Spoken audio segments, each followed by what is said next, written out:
Colin, you good to go? All right. Good evening. It is Tuesday, November 26, 2019 at 5:30. I am calling this meeting to order. As noted in our agenda, we will be going immediately into executive session. We will be discussing 3 items. They are as follows. Executive session item 10A, I'm on the bottom of page 6. City Council shall convene into closed executive session pursuant to section 551.072 of the Texas Government Code to deliberate the acquisition of outstanding easements on Main Street. Item 10B, City Council shall convene into closed executive session pursuant to section 551.074 to conduct an annual performance evaluation of the city manager as required by her employment agreement. And item 10C, City Council shall convene into closed executive session pursuant to section 551.072 of the Texas Government Code to deliberate the acquisition of property located on MLK Drive. It is 5:31 and we are in executive session.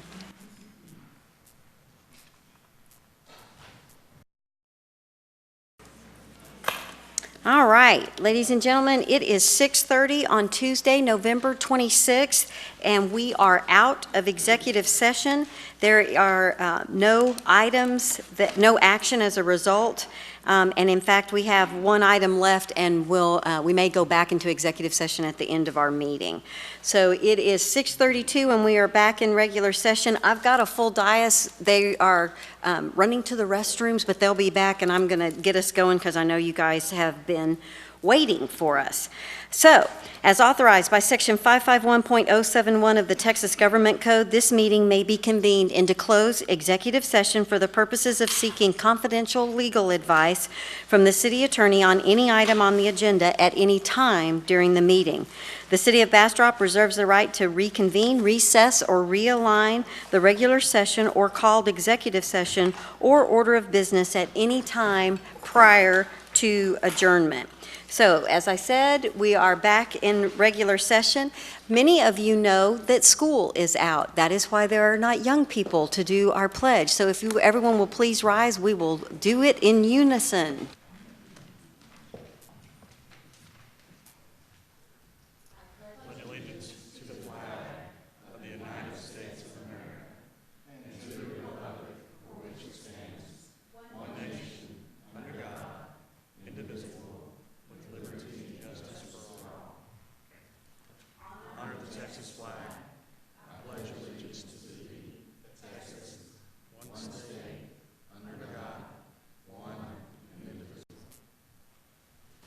And I was back there, and there he is. Yay. Pastor Travis Fitzgold, if you will please come forward. How long have you been in town? It hasn't been real long. 3 months. 3 months. 3 months. So he is with Good Shepherd Lutheran Church, and he has agreed to do our invocation tonight. We are thrilled to have you with us. Pastor? Thank you. Let's please join together in prayer.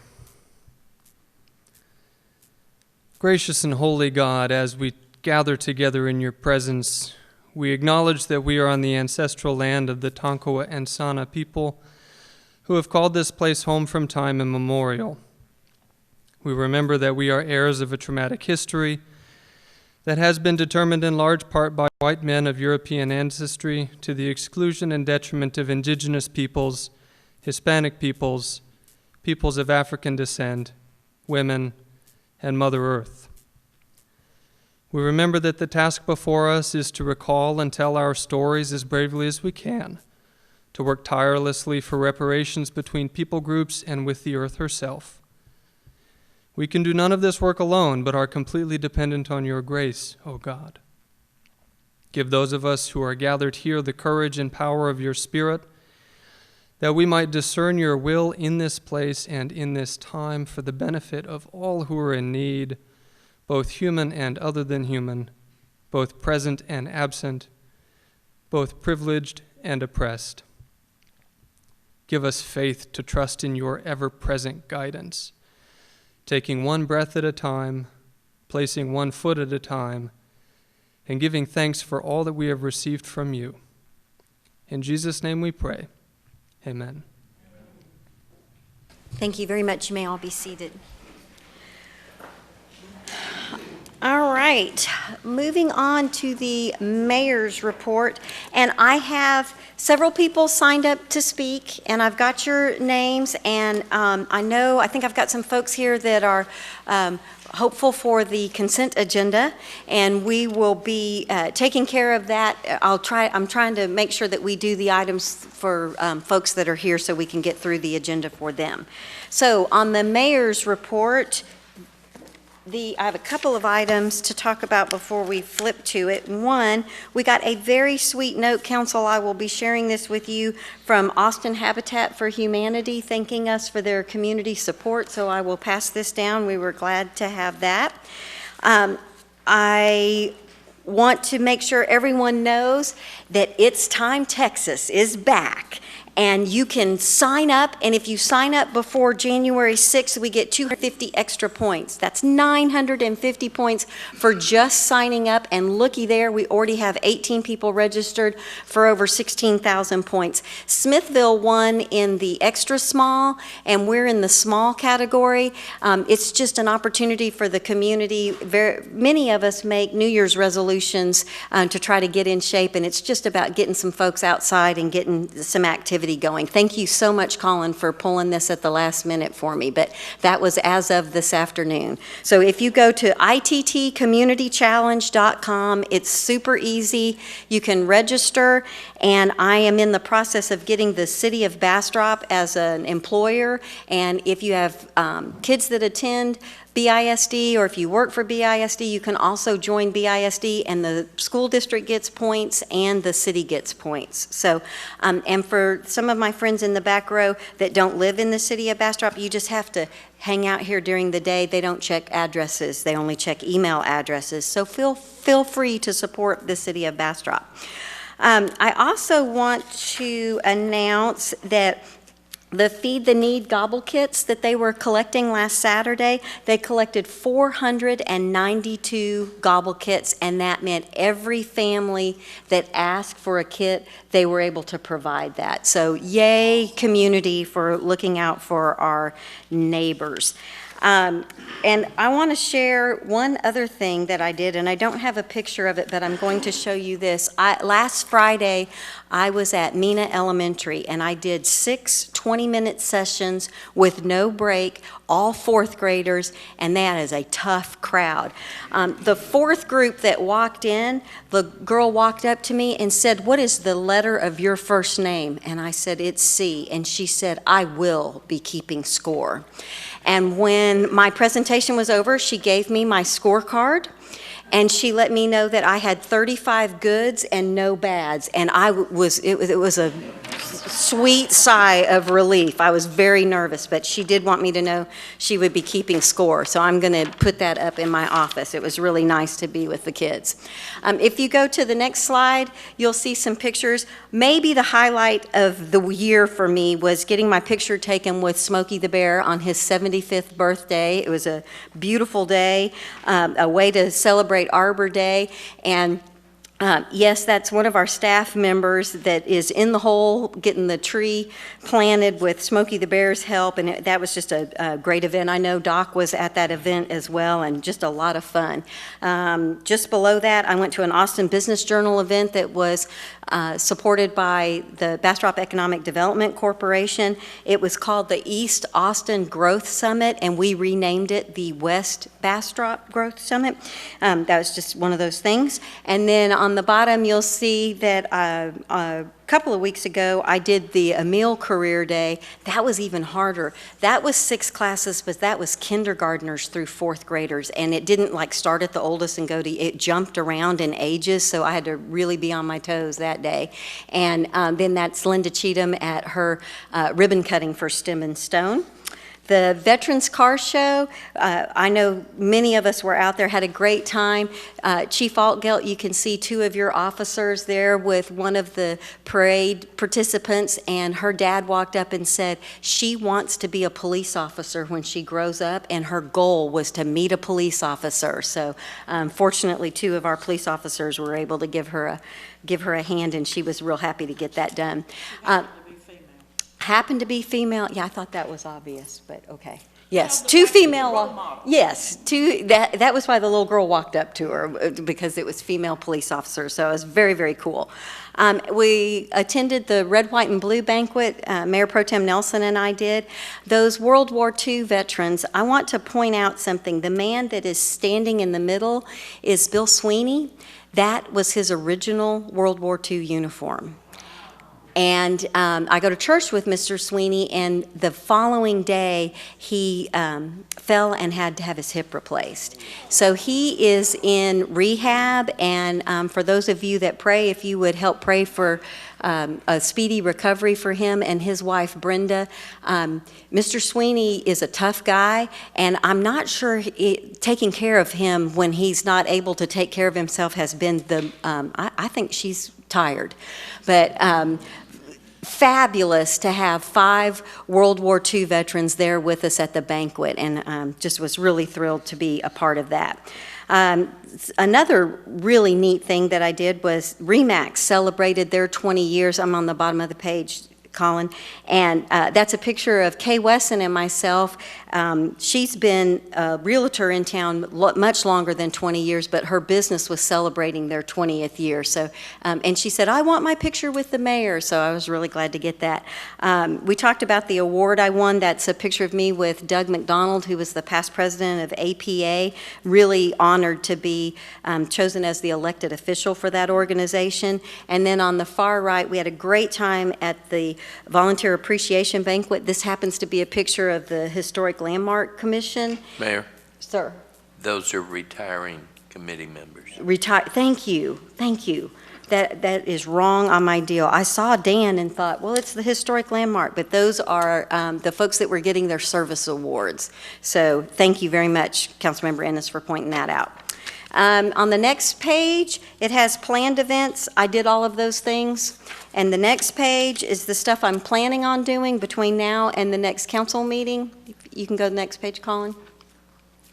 And please, everyone, be aware that on Saturday we have Wasselfest from 1 to 5, and we will be lighting the tree in Fisherman's Park. That event is from 6 to 8, and it's going to be a ton of fun. Please, please come out. There's a lot of things going on that first week in December. We will be back on December 10th for a council meeting, and then the following weekend, the Historical Society has their rendezvous on Friday night, and there are 400 million things, and I only put 3 down that I plan on doing on December 14th. And that is the end of my mayor's report. Councilmember Jackson is my hero and team member. He has no voice. His throat is sore. He's recovering from cataract surgery, and he may have to vote with doing a thumbs up or a thumbs down, but he's here. Let's give him a round of applause. He's saving his voice for important things as we get through the agenda, but if you have anything that you'd like to say, I want to give you the option. He's a trooper. We're proud of him. Councilmember Ennis? No, ma'am, not tonight. Thank you. Mayor Pro Tem Nelson? Yes, ma'am. Y'all graciously appointed me to be your representative on our Regional Council of Governments, and they appointed me to be on the Clean Air Coalition. And the Clean Air Coalition is ones who review the state's improvement plan that has to be done under the mandate from the Environmental Protection Agency and our own Texas Commission on Environmental Quality. The SIP, as it's known, affects us in some ways. An individual, it protects your health.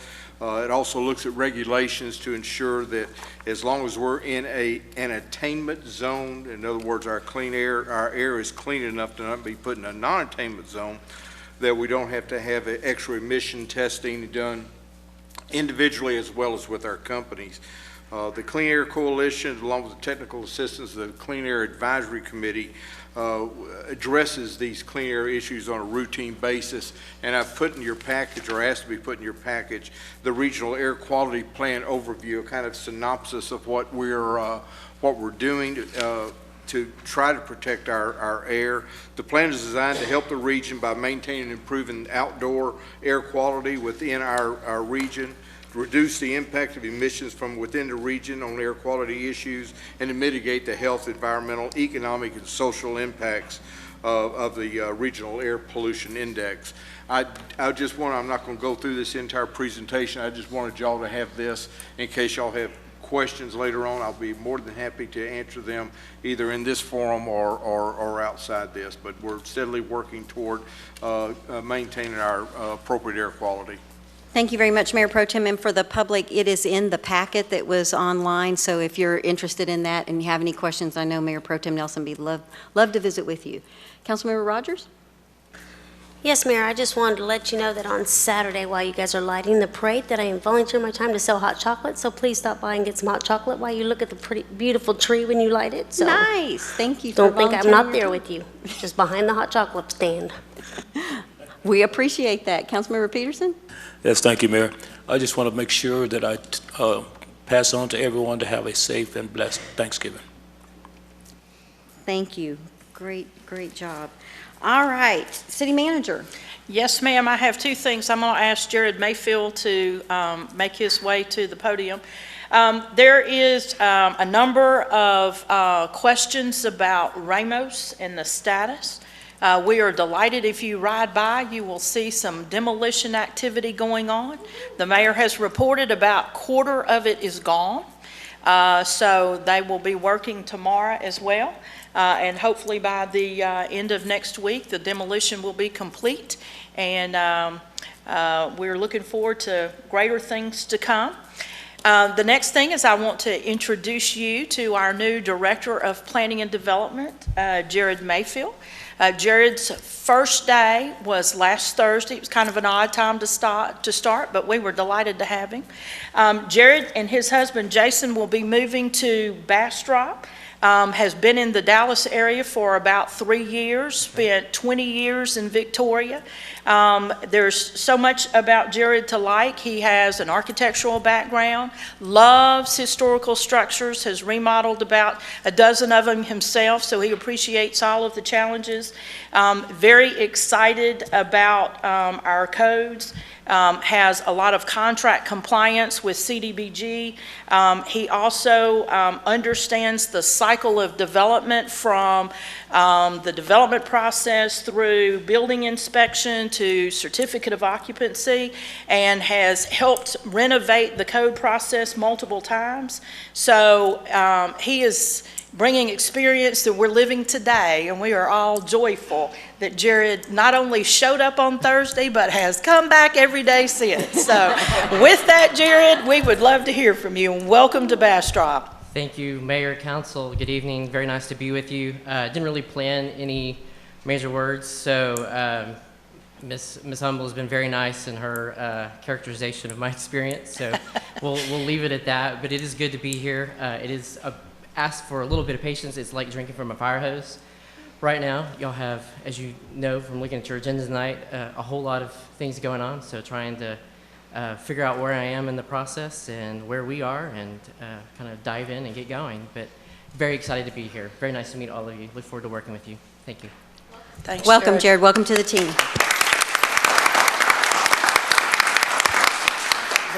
That's it. All right, so that's the end of the City Manager's report. I have so many people signed up, I'm tempted to jump into the individual consideration items to get these done. Is that okay? Sure. All right. Is the Campo, can he leave when we're done with Campo? Okay. All right. I'm trying to negotiate how we can get things done quickly. Council, we're going to go ahead and do item 5A because I don't think the Campo presentation is going to take very long, and then it is going to allow us to do 9J, 9K, 9L, 9M, 9O, and 9V just post haste really, really fast. So with that, we're moving on to 5A, discuss City of Bastrop's proposed submittal to the Campo Transportation Plan.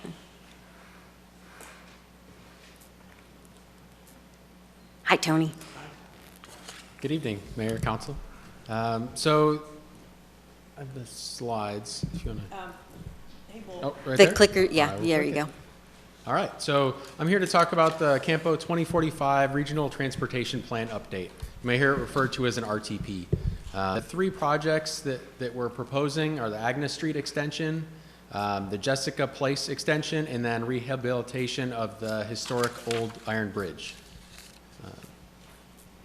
So to start with, the Agnes Street extension is a new arterial roadway connecting 304 to Hasler Boulevard.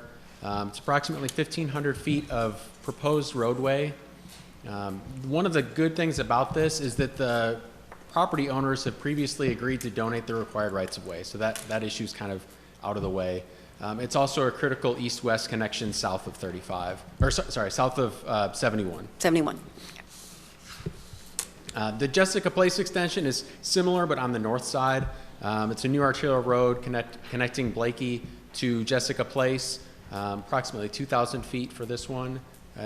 Again, critical east-west connection north of 71. It also provides a foundation for the grid layout. It's the line on there is just a line on a map at this point, just showing point A to point B. It's not nothing set in stone at this point. Finally, the rehab of the historic Old Iron Bridge. It's currently closed due to deterioration of the gusset plates, the plates that link the structural members together to form trusses.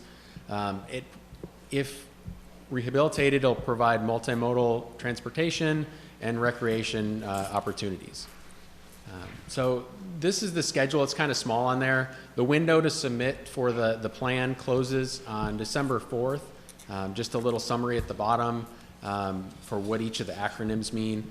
Putting these projects on the plan doesn't commit the city to anything. There's no funding source identified from Campo at this time.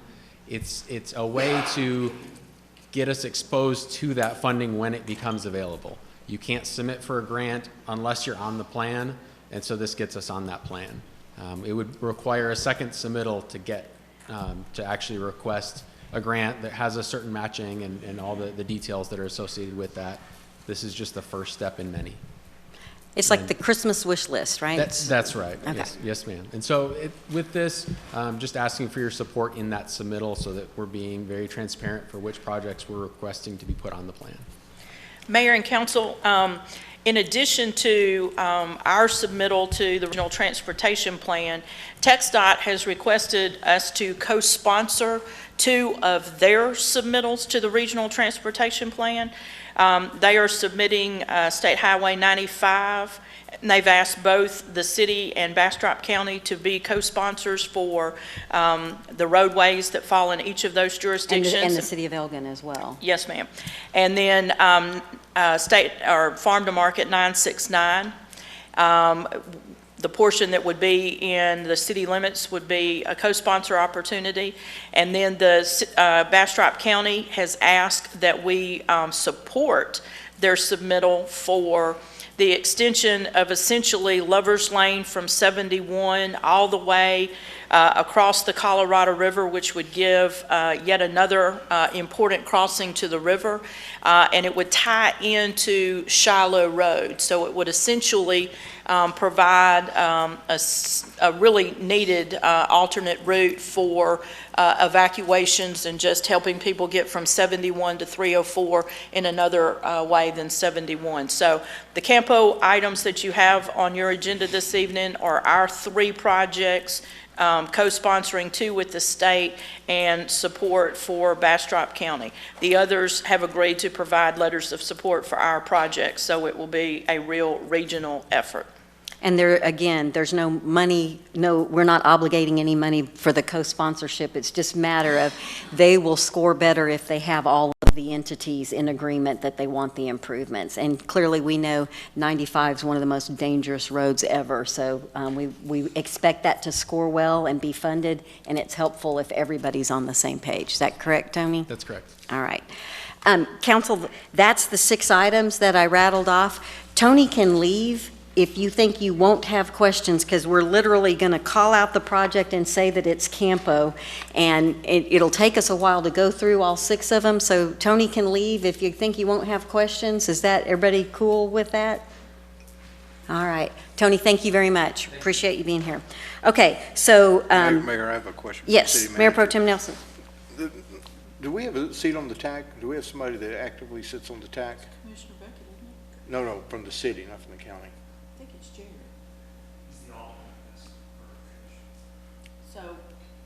So you're saying that Jerry Pallady is the backup for Commissioner Beckett?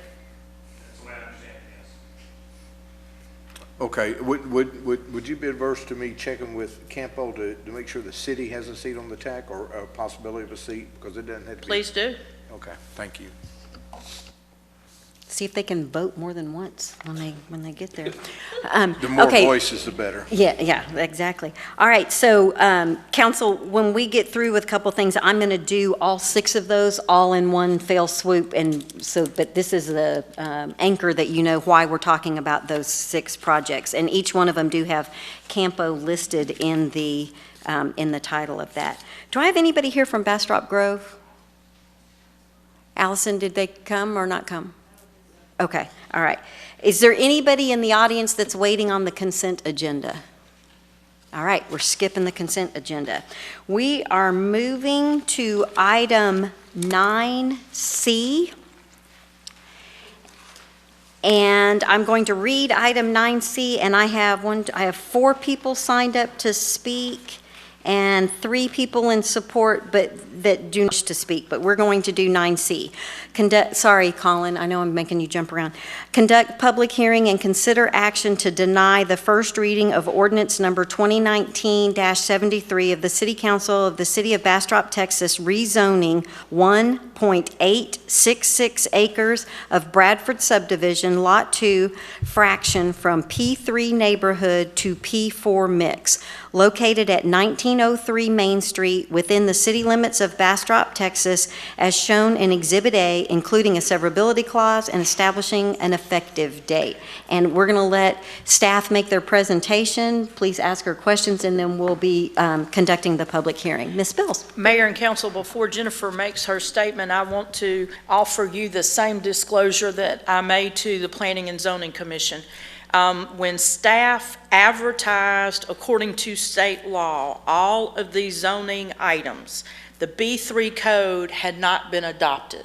So what you see is the zoning on each one of these under the old code and the zoning under the new code, because we knew by the time you heard it that B3 would be adopted, so we had to meet the state law then and now. So that's why I'm sure y'all are reading that and going, what's up? That's what's up. We had to check the box for notification. Please continue, Jennifer. So this request is to rezone the lot from P3 neighborhood to P4 mix, and the stated reason that the applicant has provided is they want to put in a commercial kitchen in their home to be able to serve at limited hours, lunchtime meals for the neighborhood. The location of this property is at, it's just right north of Hawthorne and the railroad tracks on Main Street. It's a 1.86 acre tract, so it's a fairly large tract with one single family home on the property.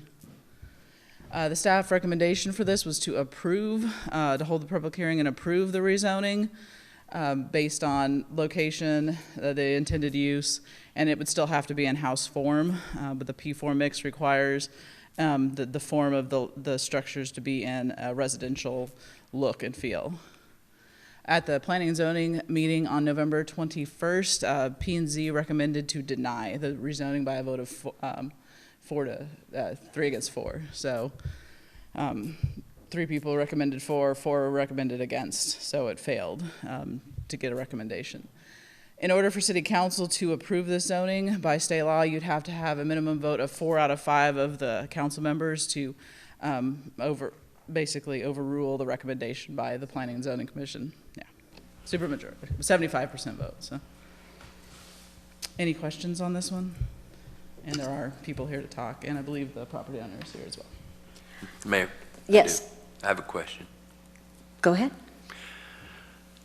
Is this going to be in a separate building, or is it, I think the city manager said in their home, or you said in the home, is it going to be in the existing home, or is it going to be an additional building? I don't think they clarified that exactly. It could be with the zoning in a separate building as long as it maintained the residential form. So the zoning doesn't define whether they need to build a different building?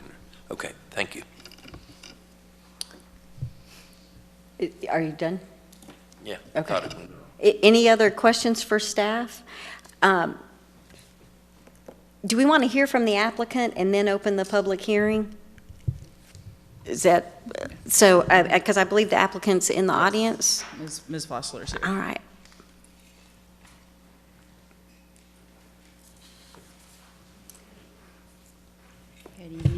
Council. Good evening. Lovely to be back for round two. I'll tell you our plan. We have an underutilized side yard next to the railroad track with a side street of Hawthorne as a buffer between us and the railroad. We would like to build a small commercial kitchen with window service 1 hour per weekday. That's Monday through Friday, 12 to 1 p.m. When the noon whistle blows, food is served, and so it's called the Bastrop Whistle Stop. What is so unique about the Bastrop Whistle Stop is that we'll feature a constant rotation of local neighbors as chefs. In my time here, I've met many hidden chefs among us who would appreciate a stage to shine. These are mamas and dads and neighbors and chefs who would never ever open a restaurant due to cost or commitment or other, but they might occasionally like a wider audience than their families. Our community is not able to enjoy these hidden talents because these stars have no place to shine, and this is their stage. This could also be a test kitchen for the Art Institute of Austin's culinary students, where they could do final projects with real customers, and this is also their stage. So the Bastrop Whistle Stop would achieve 3 things that are important: give us more variety of food choices in Bastrop, the cuisine of more cultures and ethnicities will be represented here; add more services for our North End district, which was the original spirit behind the building Bastrop's proposed zoning of P4 mixed use for all of Main Street. This was pulled in the final days before adoption due to citizen outcry. But unlike the historic downtown residents who voted this down, many residents north of the railroad tracks don't have transportation and are asking for more services up there. And this location splits the distance between walking downtown. And number 3, this reinforces our community. We plan on picnic tables so folks can eat lunch with their neighbors and get to know each other. And much like the once-a-year National Night Out, which takes tremendous effort and planning to pull people out of their cozy homes for one night to meet the neighbors, this provides opportunities for ongoing connection and relationships between neighbors, front yard style.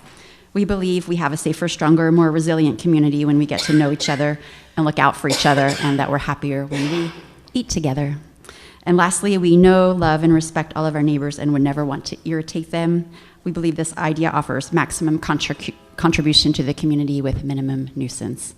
And for clarity, it would be in our side yard behind the Mino Ward historical marker, and then in the side yard where those current slabs are. It would be back there, and then we could have a circle drive entering from Main Street and going out Hawthorne. So it would have an L driveway and bicycle parking.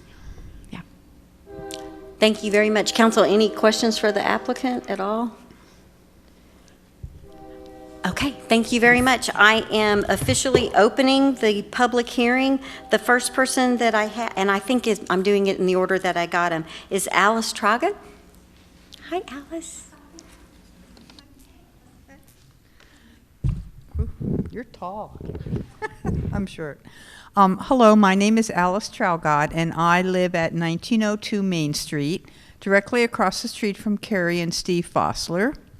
And I approve of the idea that Carrie and Steve have initiated to build a kitchen in their side yard and serve food 1 hour a day from 12 to 1. And I want you all to know that the people who live on North Main have often felt kind of like stepchildren. A lot of people that I know don't have cars. A lot of the people who walk down Main Street are women and children from the shelter, and they have to go all the way to Tracy's or even walk to H-E-B to get meals for themselves and their children. And I think this would be an excellent way to provide service for them, but also to bring the people in our neighborhood together. Carrie and I know a lot of people in our neighborhood now because we clean Main Street from the railroad tracks down to Laurel once a month for Keep Bastrop County Beautiful. And we've met a lot of people in our cleaning travels. And the people that we meet are really involved in the community and really love where they live and really need a lot more services than they're getting right now. So I support that. And I also support the Eden East Farm, which is another proposal that you have. That's on your 9N. agenda. We'll do that one next. Oh, do I So have to talk again? You have to only talk about 9C. Sorry. Okay, sorry. Sorry. Anyway, It's rules. thank you so much for the opportunity to speak to you, and I hope that you'll consider this proposal that is created by the people who live in the neighborhood. Thank you. Thank you. Jennifer, do you have your pointer thing? You might show which house is Alice. That's the proposal. Go across the street and down, and that's Alice's house. There you go. Okay.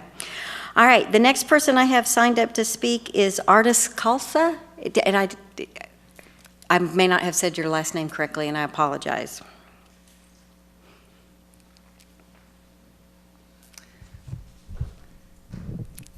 Hello, I'm Ardas Kalsa, and thank you for the opportunity to speak on behalf of this very interesting, innovative, and entrepreneurial project. So I live on 102 Bush Cove, so I'm not on Main Street, but I could easily walk or bike down to this location.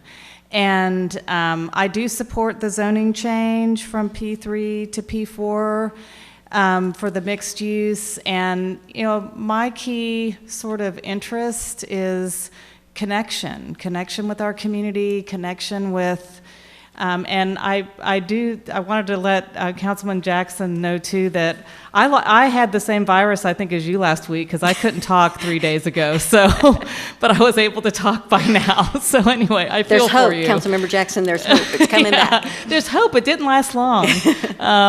Maybe to the chagrin of my husband, I don't know. But anyway, but that's an aside. But I would love the opportunity. We just had a neighborhood party in our neighborhood last week, and I just so value the small town opportunities of Bastrop and really to support local interest and local innovation. So I would really definitely support this zoning change. So thank you. Great. Thank you very much. And Siri Kalsa.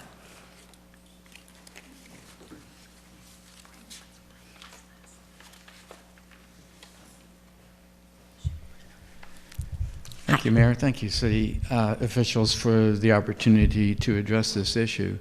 And I do support it, and I do so for two main reasons. One, I've been associated with Carrie Fossler for a number of years, and she's so community-oriented and such a supportive member of the city. It's hard to keep track of where she is at any given time. She's always moving, she's always thinking, and she's always looking to build a community. We moved here about 3 years ago from Austin, and the things I noticed first were, you know, like the small town spirit and the ability to interact with people and in a more personal way than you get in a metropolitan space.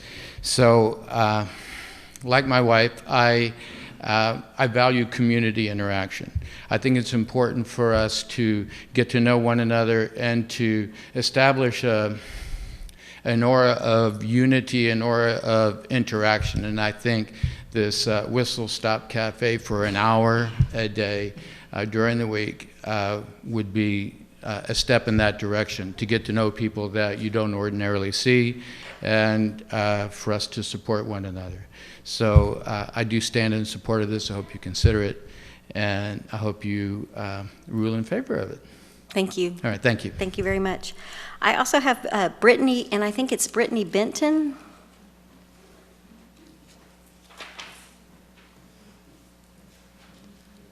Did I get your name correct? That's correct. Okay, great. Good evening.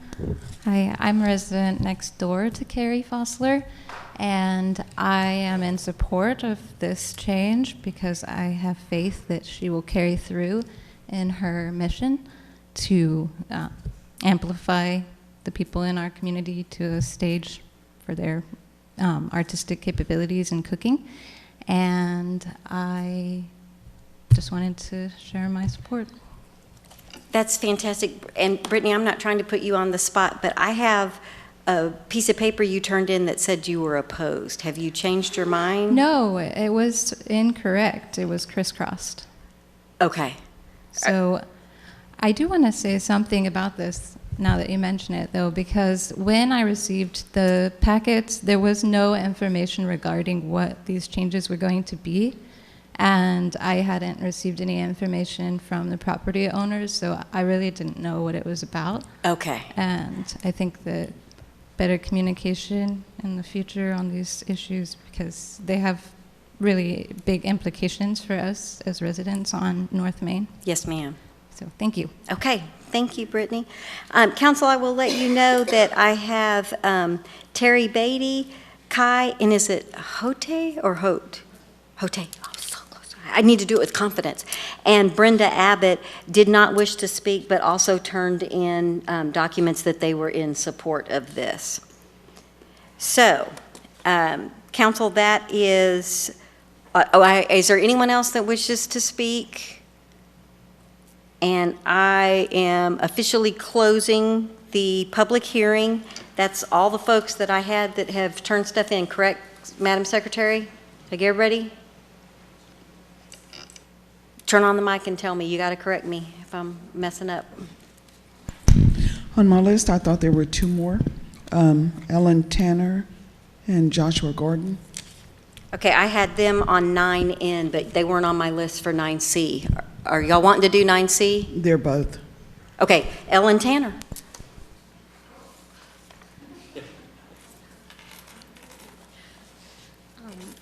For the reasons already mentioned by I live on Main Street. You got to get closer to the mic or we Okay. can't hear you, Miss Tanner. I live at 1911 Main Street, so 4 doors down from Carrie Fossler. And in order not to be repetitive, for all the reasons mentioned by my previous neighbors, I'm in full support of Carrie Fossler. So. Fantastic. You did great. Yay, Ellen. Josh Gordon. I also live with Ellen.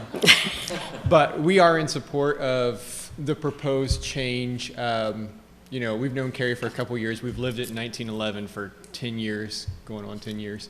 And we've just seen movement in the right direction for North Main. And I know overall that there's going to be a master plan and, you know, more infrastructure with sidewalks and everything. And we believe this would be a good step forward and get an idea of how we want North Main to look. That we want it local, with local people running the businesses, local people cooking, and you know, that kind of thing, and just bringing the community together. Because North Main is a very community, you know, very close community, and having a couple things on there we can meet, you know, every day and just sit down and have food. You know, food's kind of the best fellowship. So yes, we are in favor. Thank you. Good job, Josh. All right. Now, Madam Secretary, is that everybody? Yes, Mayor, that's it on my list. Okay, great. So that's 6 people. Brenda, Kai, and Terry are all people that turned in support. Do we have a copy of the letter, Madam Secretary? There's no letter. There's the request to speak form that was submitted via the email. Okay. Council, do you care if Ms. Fossler reads the letter, or you want a copy of the letter?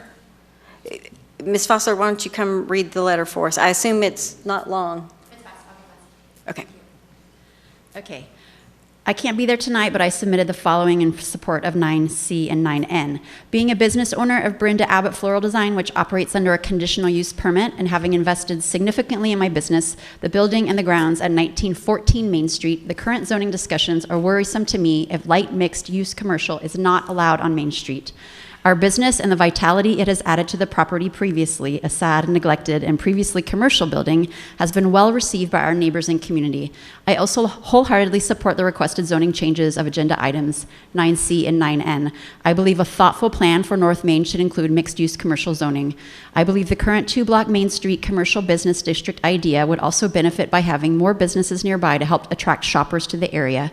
Likewise, I believe North Main deserves to have the opportunity to grow and become a vibrant and lively neighborhood with small businesses such as eateries, farmers markets, corner groceries like Tracy's, and of course, florist shops. Thank you, Brenda Abbott. Great. Okay, thank you. And Ms. Fossler, if you'll give a copy of that to our secretary so that can be a part of the record. Councilmember Peterson. Yes, I just got a question for the property owner. The train was coming. I didn't quite hear what you had down for parking. Well, we're hoping a lot of people will walk and ride bicycles, but we also, if you go a little bit, if you turn on Hawthorne Street, or if we have a gate that only goes up so far, and we were planning on a circle drive to be connecting like behind the eatery out through Main Street. So there's area back there behind where the planned eatery is. Okay, I mean, not for like 20. Okay, without taking out any trees?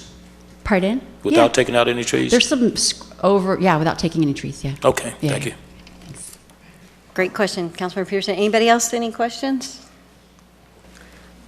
I had a question, but I Councilmember thought Rogers? you had to close the public hearing, so I wasn't sure. I'm officially closing the public hearing, so I think we caught everybody. We're good. Go ahead. Okay, well, I didn't really have a question, and I'm not saying anything negative whatsoever. I just wanted to bring up a couple points to make sure the city manager can answer my questions.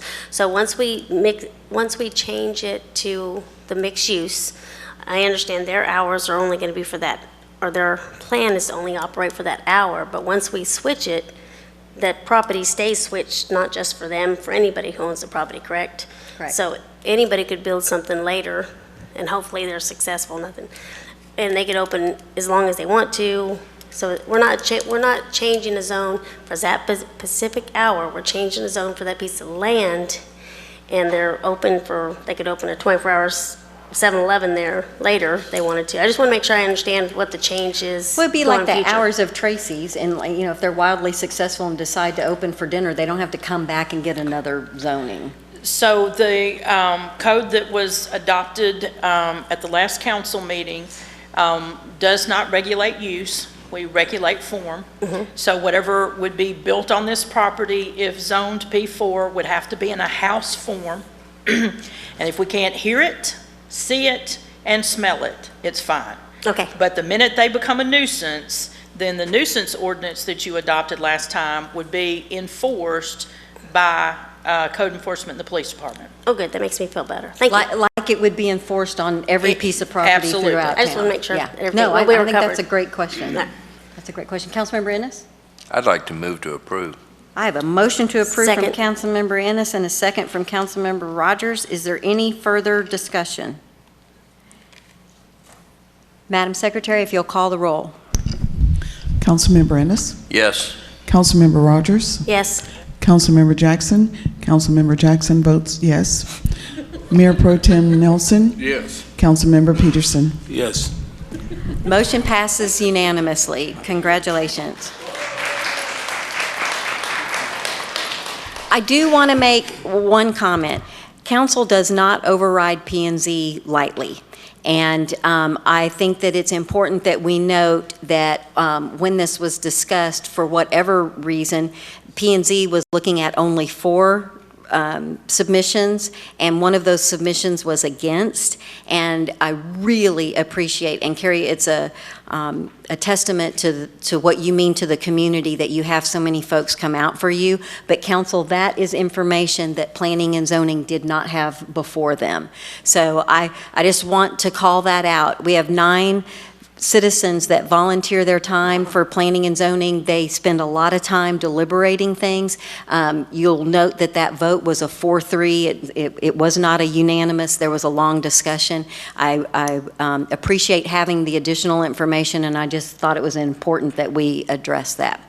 So, council, with your permission, we're going to go to the next page, which is on page 5, and we're going to do 9N because many of these people are also speaking to 9N. 9N is conduct public hearing and consider action to deny the first reading of ordinance number 2019-74 of the City Council of the City of Bastrop, Texas, rezoning 0.760 acres of Farm Lot 5 west of Main Street, located at 1910 Main Street, and 2.467 acres of Farm Lot 5 west of Main Street to located to the west, I'm just going to keep reading, of 1910 Main Street from P3 neighborhood to P4 mix within the city limits of Bastrop, Texas, as shown in Exhibit A, including a severability clause and establishing an effective date. Ms. Bills? So this request is for a property that's actually a little bit to the north and across the street from the previous property. And they're also requesting to go from the P3 neighborhood to P4 mix, and to allow the building of an urban farm with possible small-scale commercial sales and maybe some school tours of the farm. So this site is 1910 Main Street is up along the street, and it's one lot, and then there's a separate lot that's actually landlocked. It does not have any direct street access, so that's the other lot in question. It's the remainder of the farm lot, the original farm lot, after everything around it's gotten stripped out over the years. It was part of the original bigger tract. So they're requesting to use both properties to have the house and then to do an urban farm and the 2.4 acres in the back. Staff's recommendation for this, this actually got changed. The staff recommendation was to approve. Planning and zoning's recommendation for this, they voted to approve, and it failed by a vote of 3 to 4 at their meeting. But staff's original recommendation to P&Z was to approve the rezoning. So. And Mayor and Council, I visited with the city attorney, and whether the motion was to deny or it failed to approve, the outcome is the same. So in a situation where it fails to get a majority approval, it functions as a denial and is the reason that it is styled as a denial and requires the simple majority. Super majority. What did I say? You said simple. Simple, super, yes, thank you. Okay. Any questions? Any questions, council? Do you know where she is? There. Okay. Mayor Pro Tem Nelson? Well, much like we did with Ms. Foster, I'd like to, for the owner or the applicant to give a short presentation. Absolutely. The applicant? Mr. Wilkins. Thank you. Mayor, council members, thank you very much for your time. My name is David Barrow, and I am brand new to your community. I just closed on this property on Halloween with actually the help of Carrie. And so it's kind of a testament to the small town vitality that you guys have in the small town community, because I've already met all these neighbors, and they've already been so kind, so nice, and so supportive. So my dream is to turn this property, this farm lot, into a new urban farm. I've been part of an urban farm in East Austin for the last 10 years, and I've been managing it for the last 2 years. We work on 4 basic tenets. 1, food accessibility, 2, education, 3, community, and 4, green space. So in food accessibility, we are in a food desert in East Austin, and so I ensure that we are very close to everyone that needs food.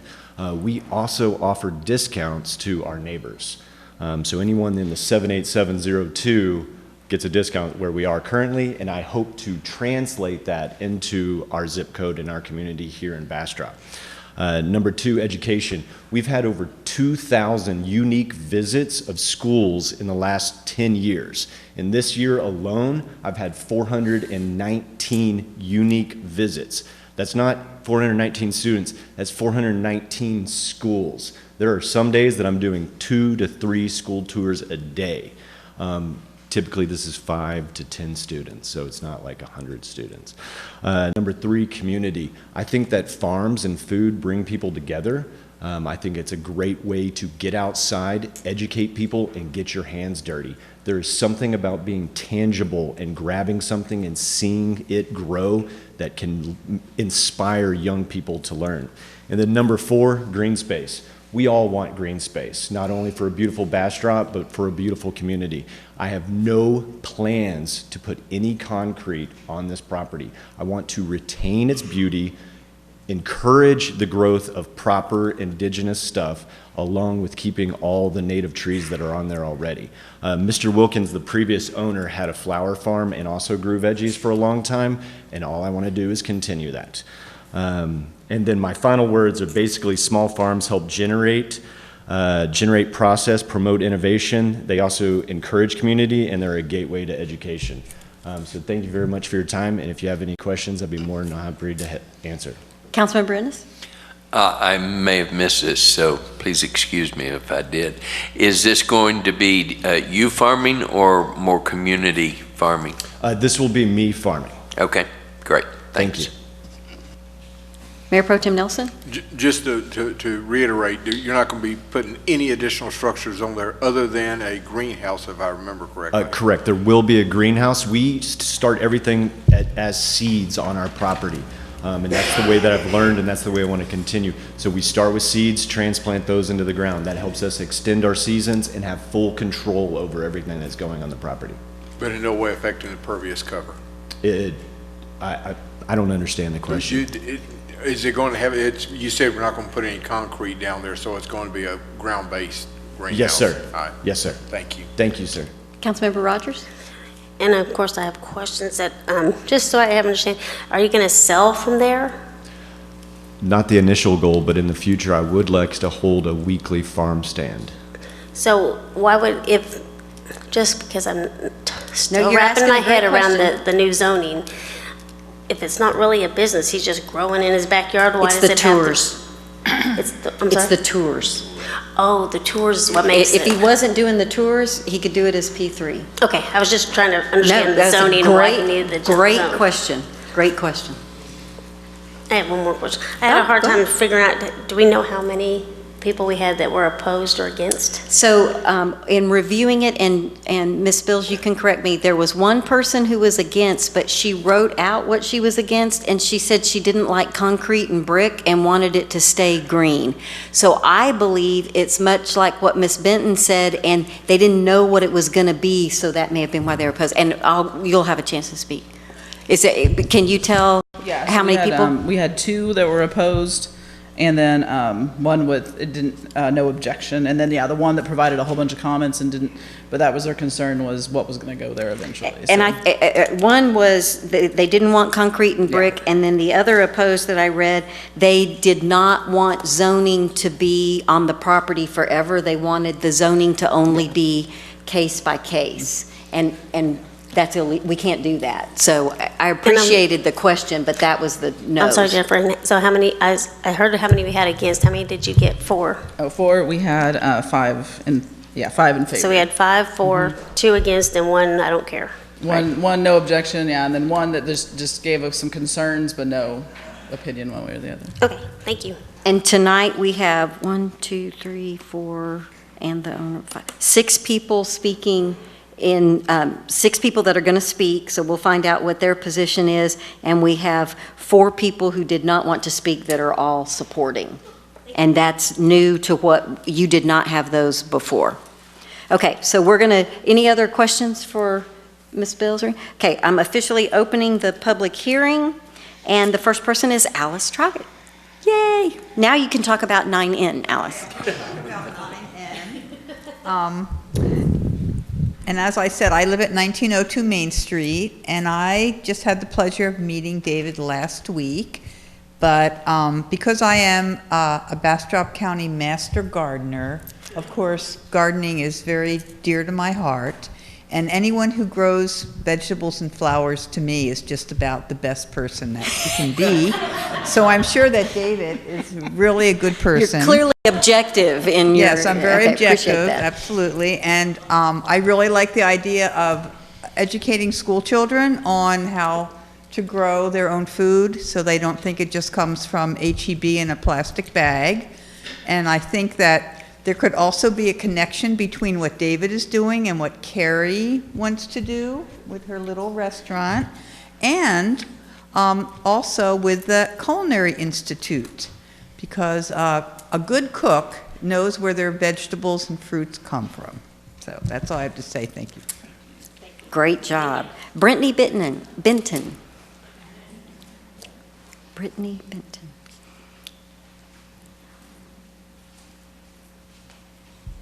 Hello again. So I come from a background of farm education. I do garden-based learning in San Antonio, Bastrop, and Austin, and I have taught at community college farming programs. So this is near and dear to my heart, and the idea of having local food, of course, is really important to me. I've worked on this issue for years in Bastrop. I've been a citizen here for 14 years. My son was born here on this property. I consider this land that I live on as sacred, and I observe the indigenous tenants for how I raise crops and how I protect the land and the water and how I teach the kids. So I didn't know what this land change was about because, like I said, there was no information in the packet that I received, and I didn't know who the new property owners were. However, now I do know, because I actually had met them before, actually I've known them for years, or one of them, and I know their business in Austin, Eden East, and I'm kind of curious about what it is that they're planning to do with Eden East here. If it is going to be a business entity where they have dinner parties, or if it is really just going to be like a farm where they're going to give tours. And if it is going to be a business, I live right across the street, and I am very private in my house with my children and everything, and I really value the quiet in our neighborhood. It's away from all of the downtown hustle and bustle, and we're able to, feel like we're in a rural area.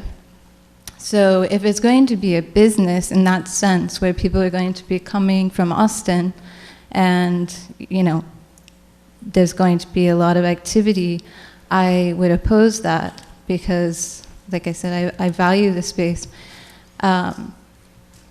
There on the north side. Also, I'd like to add that I started a community garden in 2011 on Linden Street, which is north, and served mostly the Housing Authority, the Boys and Girls Club, and the Crisis Center. So I feel like I know the residents of this neighborhood quite well. And, sorry, my voice is shaky. This is really important to me. So these people that we are intending to support are the people that walk and don't have rides, etc. These are people that cannot afford to pay the prices that Eden East charges for things. And I come from a low income myself, so when I say this, I'm saying that with, this is truth, because I was a witness to this business in Austin, and I could not afford the produce. So if it was something that was going to actually revitalize our northern residents as a community endeavor, then it would need to be something, and I would need to hear it from them. And I wasn't even aware that they were moving in across the street from me. So I find it disingenuous to ascertain that this serves the northern Main Street demographic, because they're primarily low income and would not be able to afford these prices. And I would just would like to see more of what this plan looked like before I could even say that I oppose or am in favor of it, given the lack of information. And also, I don't feel like people were given the opportunity to speak on the north side, like the residents that this will be impacting. And if our taxes continue to rise, then we're going to be pushed out, just like people in Austin. And this is a primarily multicultural demographic on the north side. And these people have been here for generations, many generations. So, people from Austin want to move here and start their businesses, which is great if it's revitalizing our community. I just would like to see that it actually is genuine in its efforts to provide food security, which is an issue that is very dear to me, and not just a business endeavor. Thank you, Ms. Thank Boone. you. Artis Casa?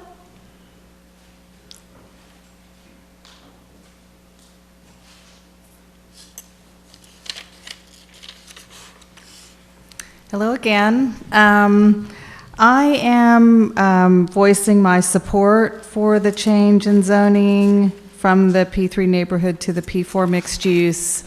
I know I feel like in life there's maybe not a lot of guarantees, but I think that the plan here for growing food and having more fresh produce available in our community, locally grown and easily accessible. I'd like to see this given an opportunity to succeed. So I am in support of this endeavor.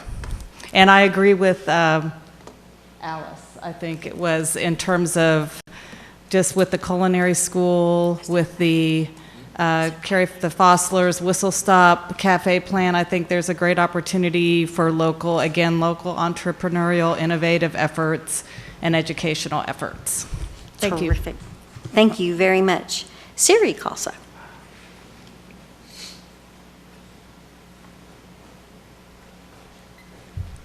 Thank you. Thank you for your patience. Yeah, just very simply, I stand in support of the project of David and Eden East Farms. Just like the Reverend said at the beginning, the invocation, like we're stewards of the land. We're here to take care of what we're given and where we find ourselves, where we choose to live. And I think turning this space into a garden, productive space that will nourish people, livelihood, and again, establish community, and all of the ramifications of the businesses and the people that it can feed.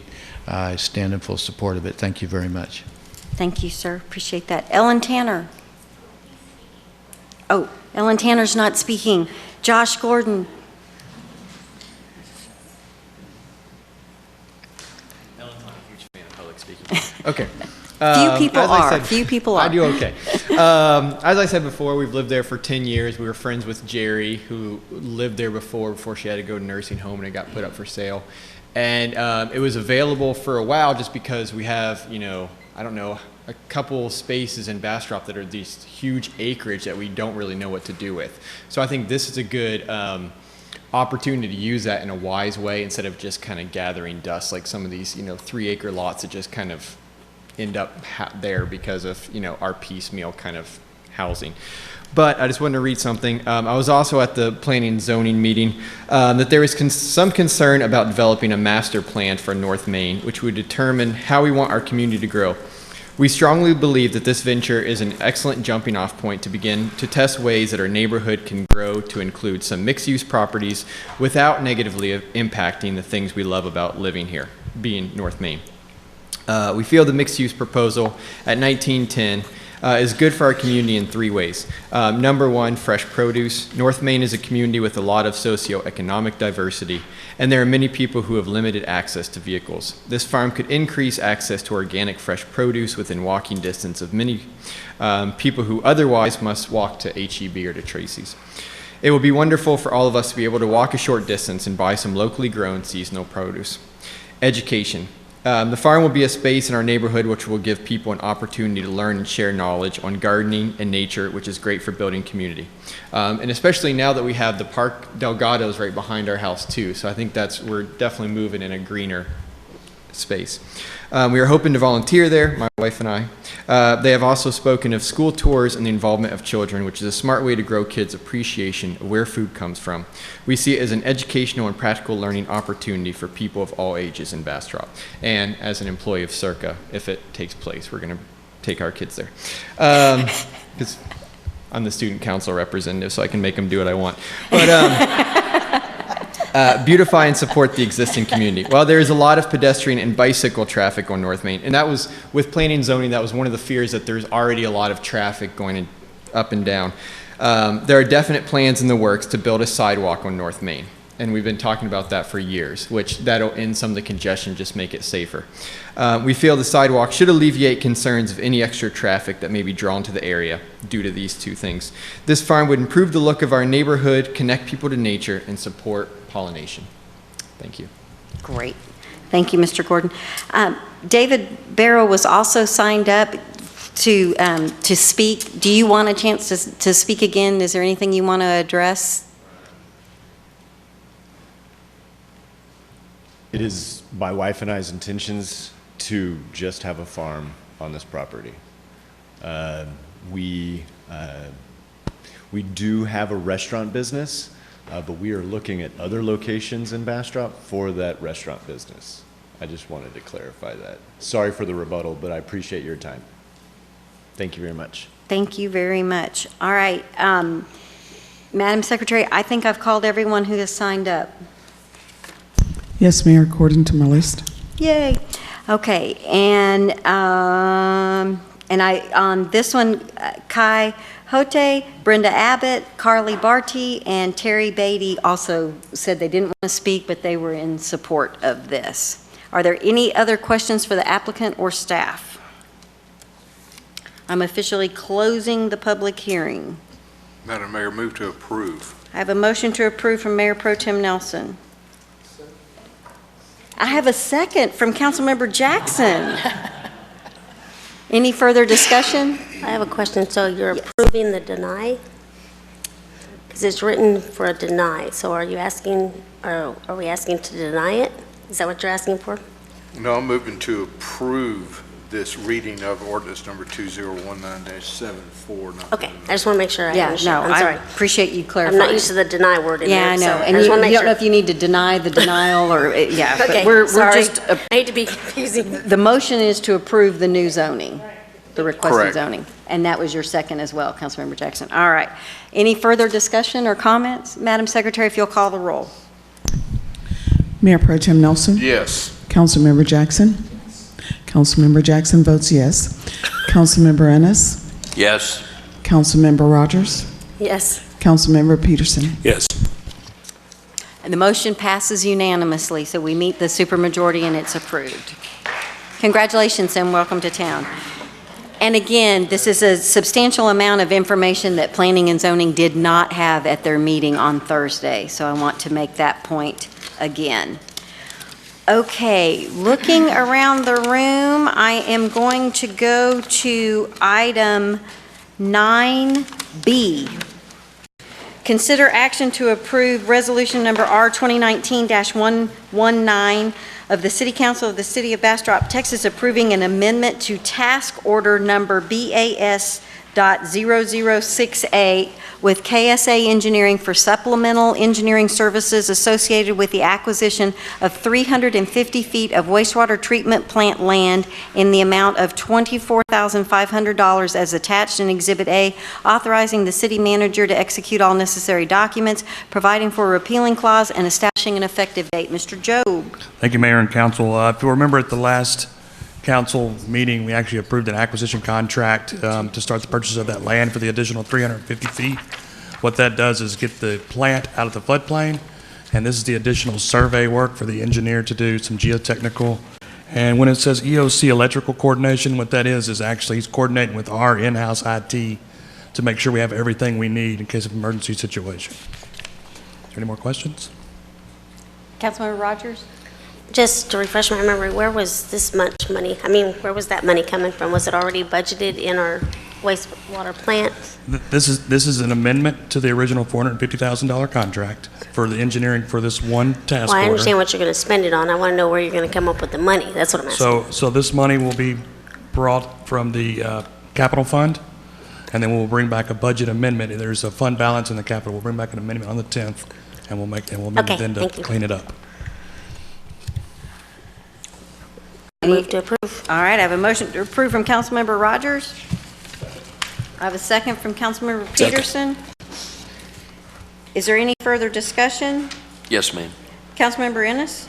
I'd like to say I appreciate the city manager and the staff relating these projects back to the budget book so that we can find them. The page number, it sure helps our work. That was my idea, and they complied and did a fantastic job. Yes, they did. So, yay.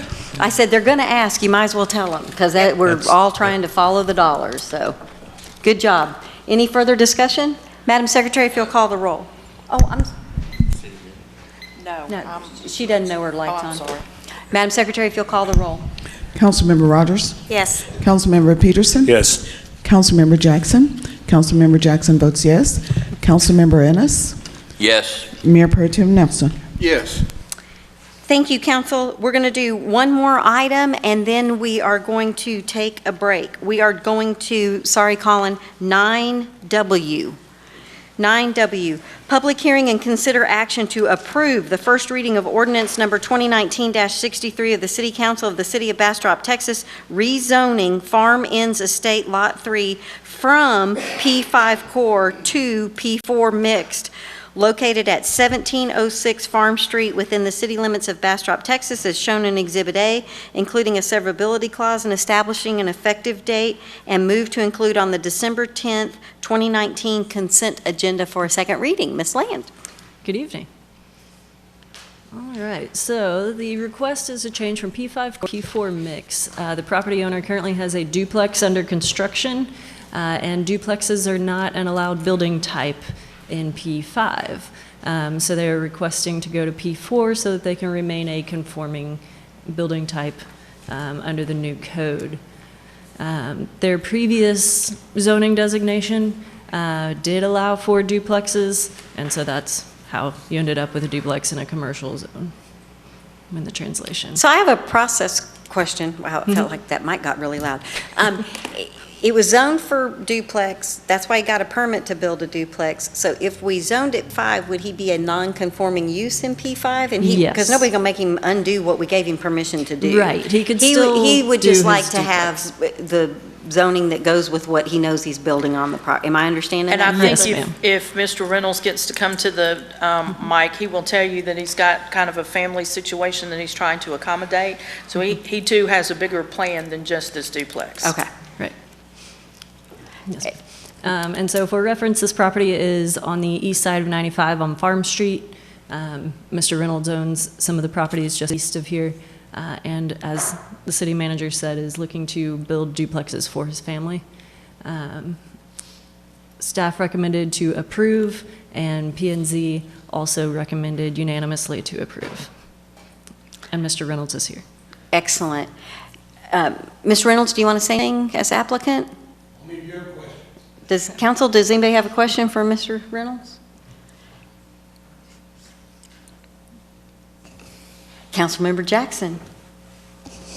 I'm going to attempt to speak on this because having been a neighbor across from there, I know of his plans, and they're very with his family and everything, and I think it's a good plan, and I'm going to be affirmative in supporting the plan because of what he's been trying to do over the last few years on his property, and he's made several improvements there. So I just want to testify to that, I guess.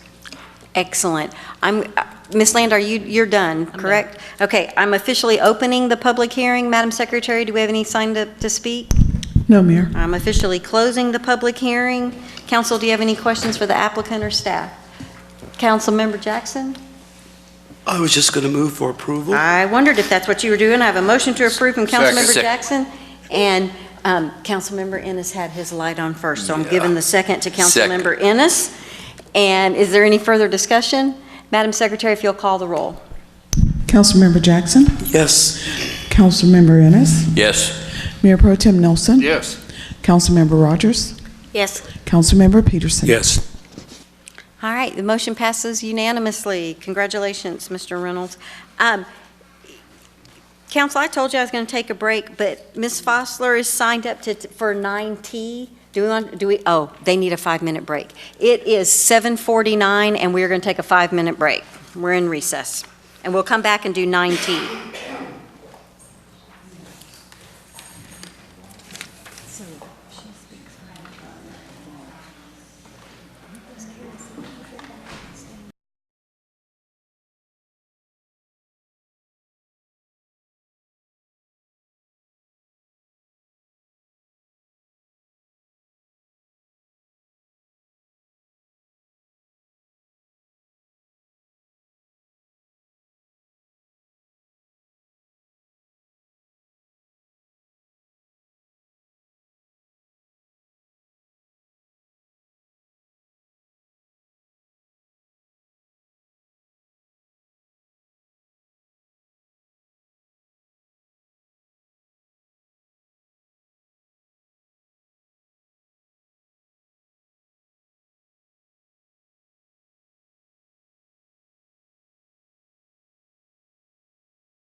We all did exactly 5 minutes, so it's 7:54 and we are back in regular session.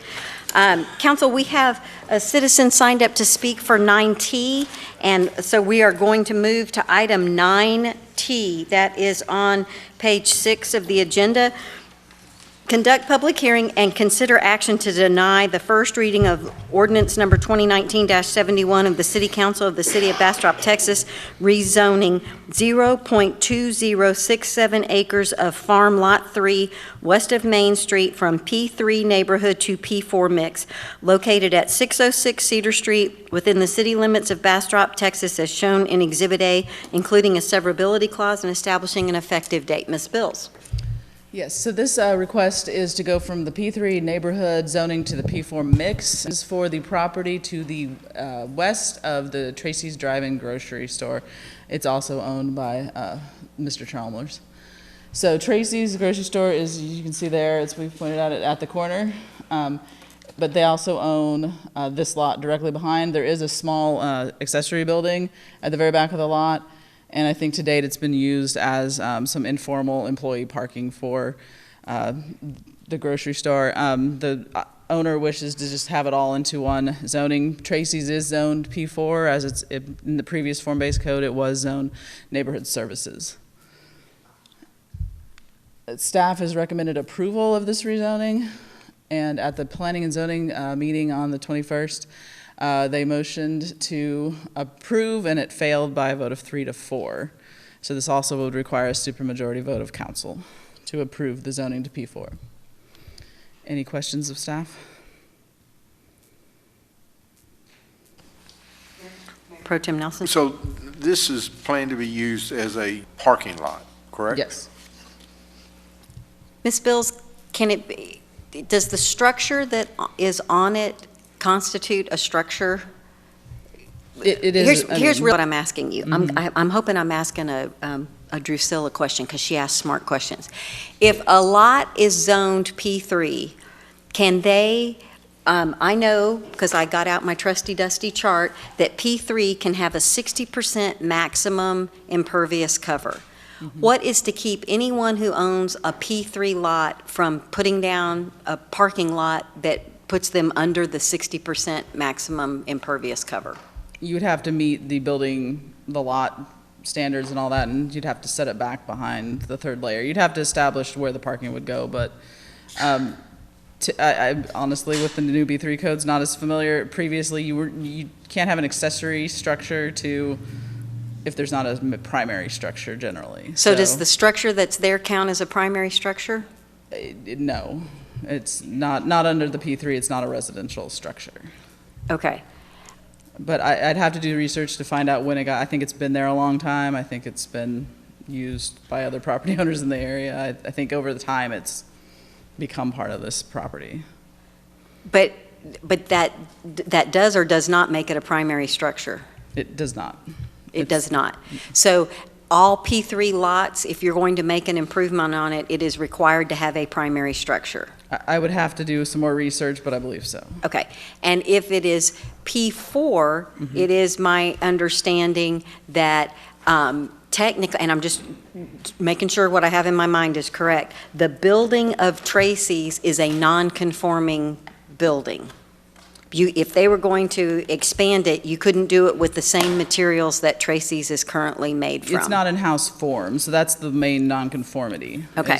Is the house, that it's not in the structural form the P4 requires. So if they're going to zone it P4, if they were going to put that together in one big lot and do an improvement or a major renovation, Mm-hmm. they would be required to do it in a house form that matched the character district and the pattern book for that area. Yes. Am I understanding that correctly? Yes, and it would have to meet material standards. And the applicant, the only thing that I saw was employee parking. Yes, as an accessory to the Tracy's grocery. Okay.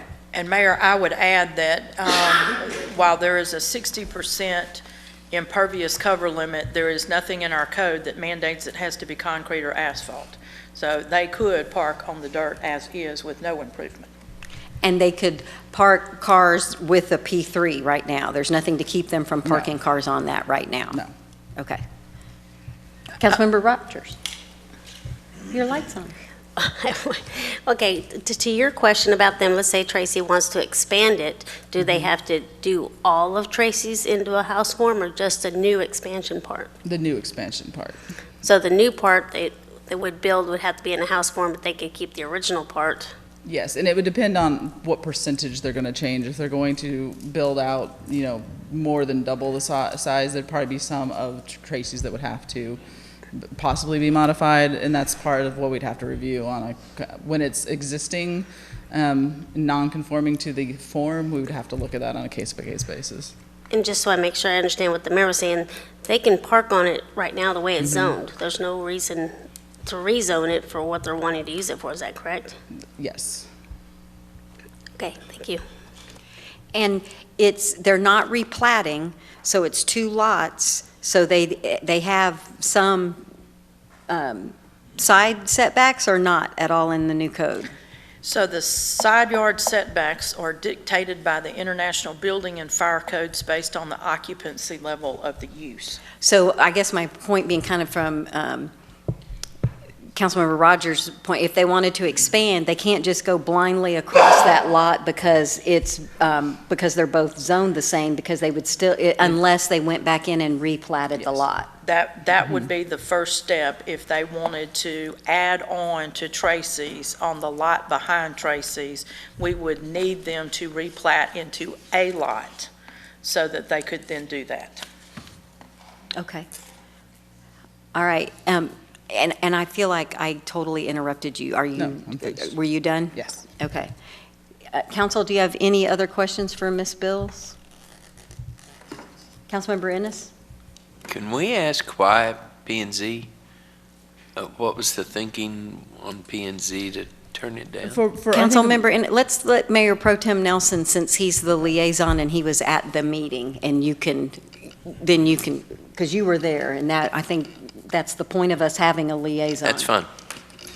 The discussion centered on the fact of if you created a parking lot, specified a parking lot, it would not be conducive to the neighborhood. And they were looking to ensure that it maintained the integrity of an empty lot, is what I've understood, so that it would not impact the neighborhood in general. They love Tracy's, they just didn't want to see it expanded. May I add to that? Certainly. There was a neighbor that was catty corner to this particular lot, and next door with the fence, that was very much opposed to the P4, much like the reasons that occurred on Main Street, and that is, where do you stop? And I think everybody agrees that Tracy is certainly value added to the community and the neighborhood, but the surrounding uses are P3, and he was pretty adamant in his interest in it staying P3. His wife and family had moved not too long ago, and when I say not too long ago, by Bastrop standards, they hadn't been here long. And they moved for the neighborhood feel, the walkability. They have a daughter that plays outside, and they really wanted the neighborhood feel. And he was very articulate in his passion for that. Let me reiterate, they were really passionate about maintaining the integrity of the neighborhood that they bought into.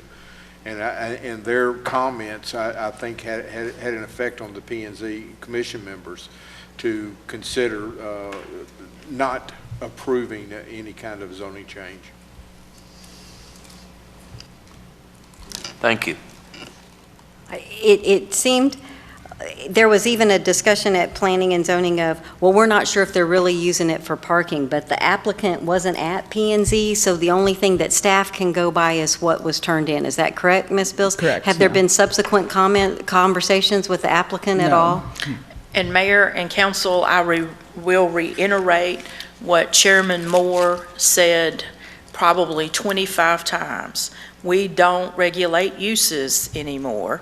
We regulate place types, and the fact that this would have to be a house form that could be either residential or commercial. So every time P&Z got hung up on the parking lot, Chairman Moore would say, we're not here to debate uses. It could be a parking lot, it could be a lot of things when it gets zoned P4. What we just got through saying was that it could also be a parking lot in P3. Correct. Correct.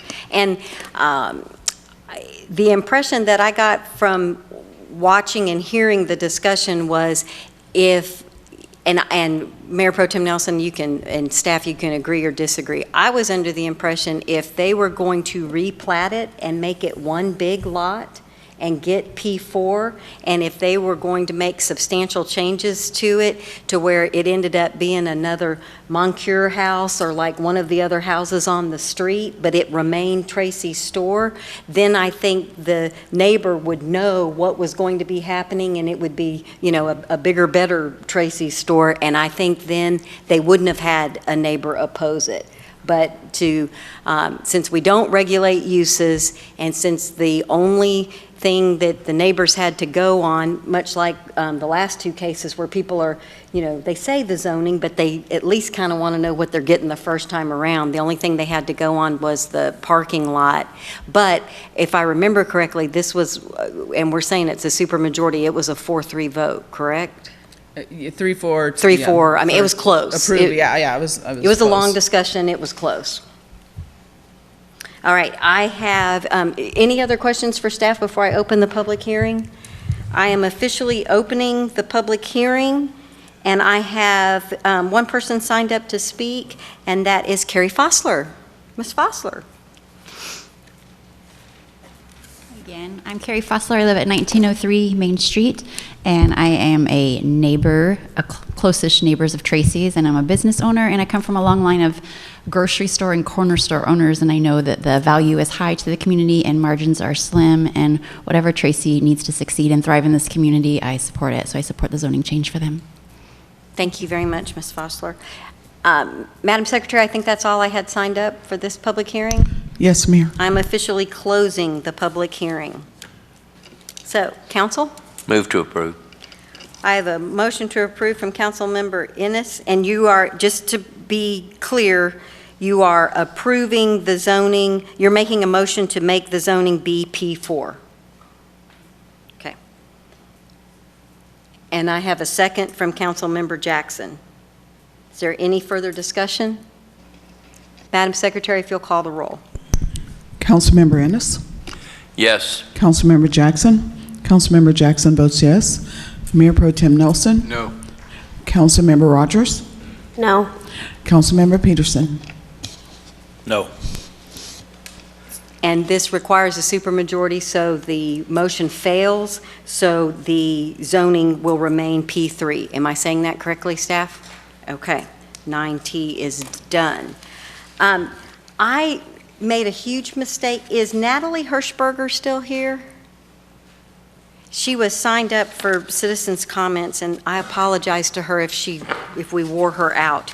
I'm going to try to take care of I'm going to take care of our librarian. Is she still here? There she is. She's hiding.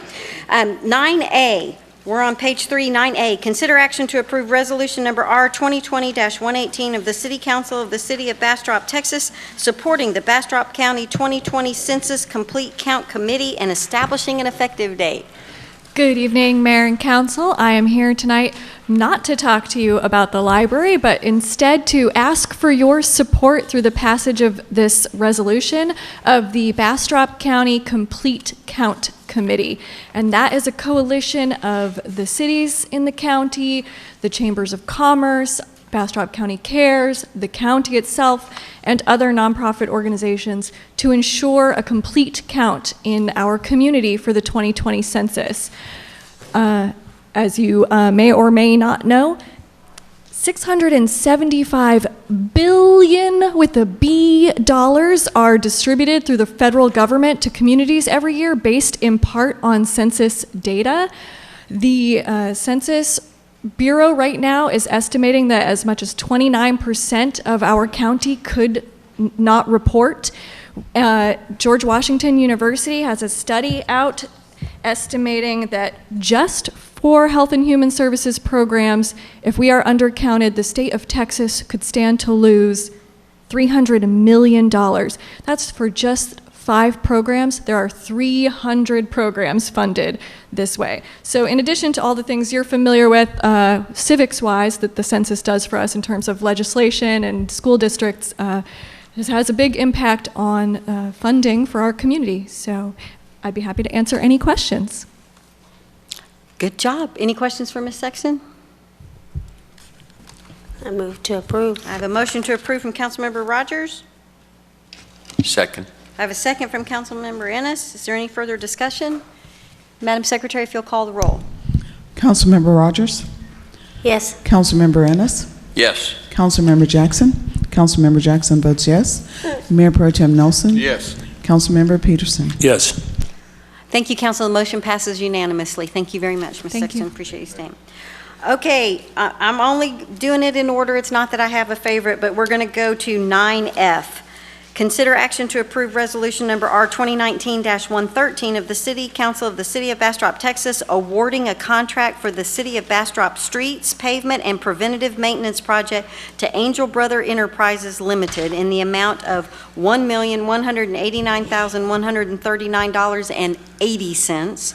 As attached in Exhibit A, authorizing the city manager to execute all necessary documents, providing for a repealing clause, and establishing an effective date. Mr. Joe.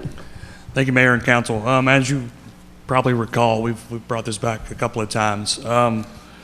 As an overall, first we brought the Old Austin Highway, second we brought the street maintenance program. The bids came back high. You asked us to go back and review, spread out the schedule, and see if we could do better. So this is what we came back with. I actually have Alan Munger here with Walker Partners if you have any technical surface coating questions and stuff like that. But what we've done is put out the bid. This takes care of your all 2 years worth of maintenance. We have the money to take care of this, and we'll get the work done that we said we were going to do. And for instance, in our meetings with Angel Brothers, we sat down, we went over the value of each surface type, and we've actually found that some of the surfaces that they were going to put down were actually not quite the great value for the frictional asphaltic layer, for example. It's not because of chip seal. We got a better price for that. And that'll allow us to give a better product for the overall maintenance for the entire city. So with that, I'll take any questions. Mayor and Council, before he concludes his presentation, I want to give a shout out to Alan Munger, John Linder, and to Jeb Walker. You will recall that that Alan tried this twice and had less than stellar results. And Walker Partners was really under the gun, and we challenged them to fix the problem. And I think the mark of a good firm is not that you messed up, but what do you do when you messed up? And I think they have delivered in spades. And I think that's a testament to our partnership, and I really appreciate that. I want to say what Trey said slightly different. The way Alan and his team put this together is we were able to get a price based on various coatings. And once those prices came in, Alan and Trey then were able to sit down and holistically look at years 1 and 2 of our maintenance, and was able to negotiate the way we bid with Angel Brothers to get a higher value product, and we're able to do all the streets we wanted to do. You might recall that when Mr. Walker came and presented to this, that the premise of this is that we would take advantage of contractors that were already mobilized in the area, and when they had some downtime, they would then be able to fill their gaps with this work. And so the communication schedule is very important.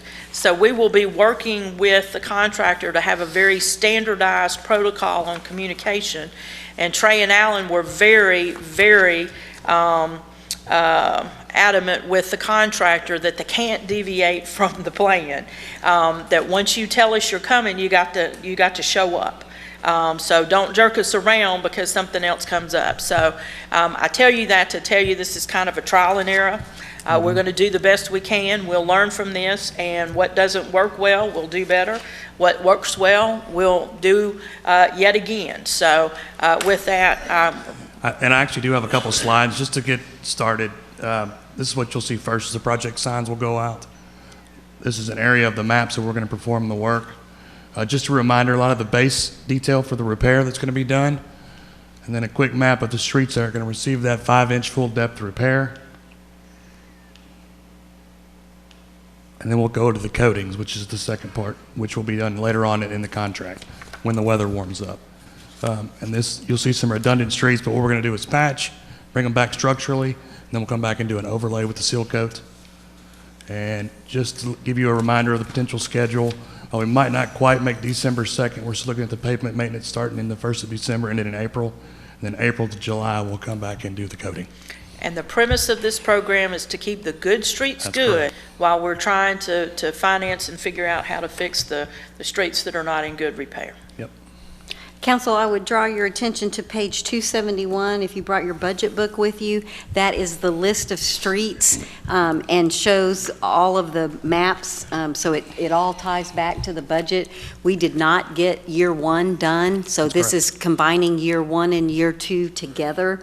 So there are some folks that were frustrated because we said we had a pavement condition index plan, and then we didn't improve any streets, so that's getting ready to change next month. That is correct.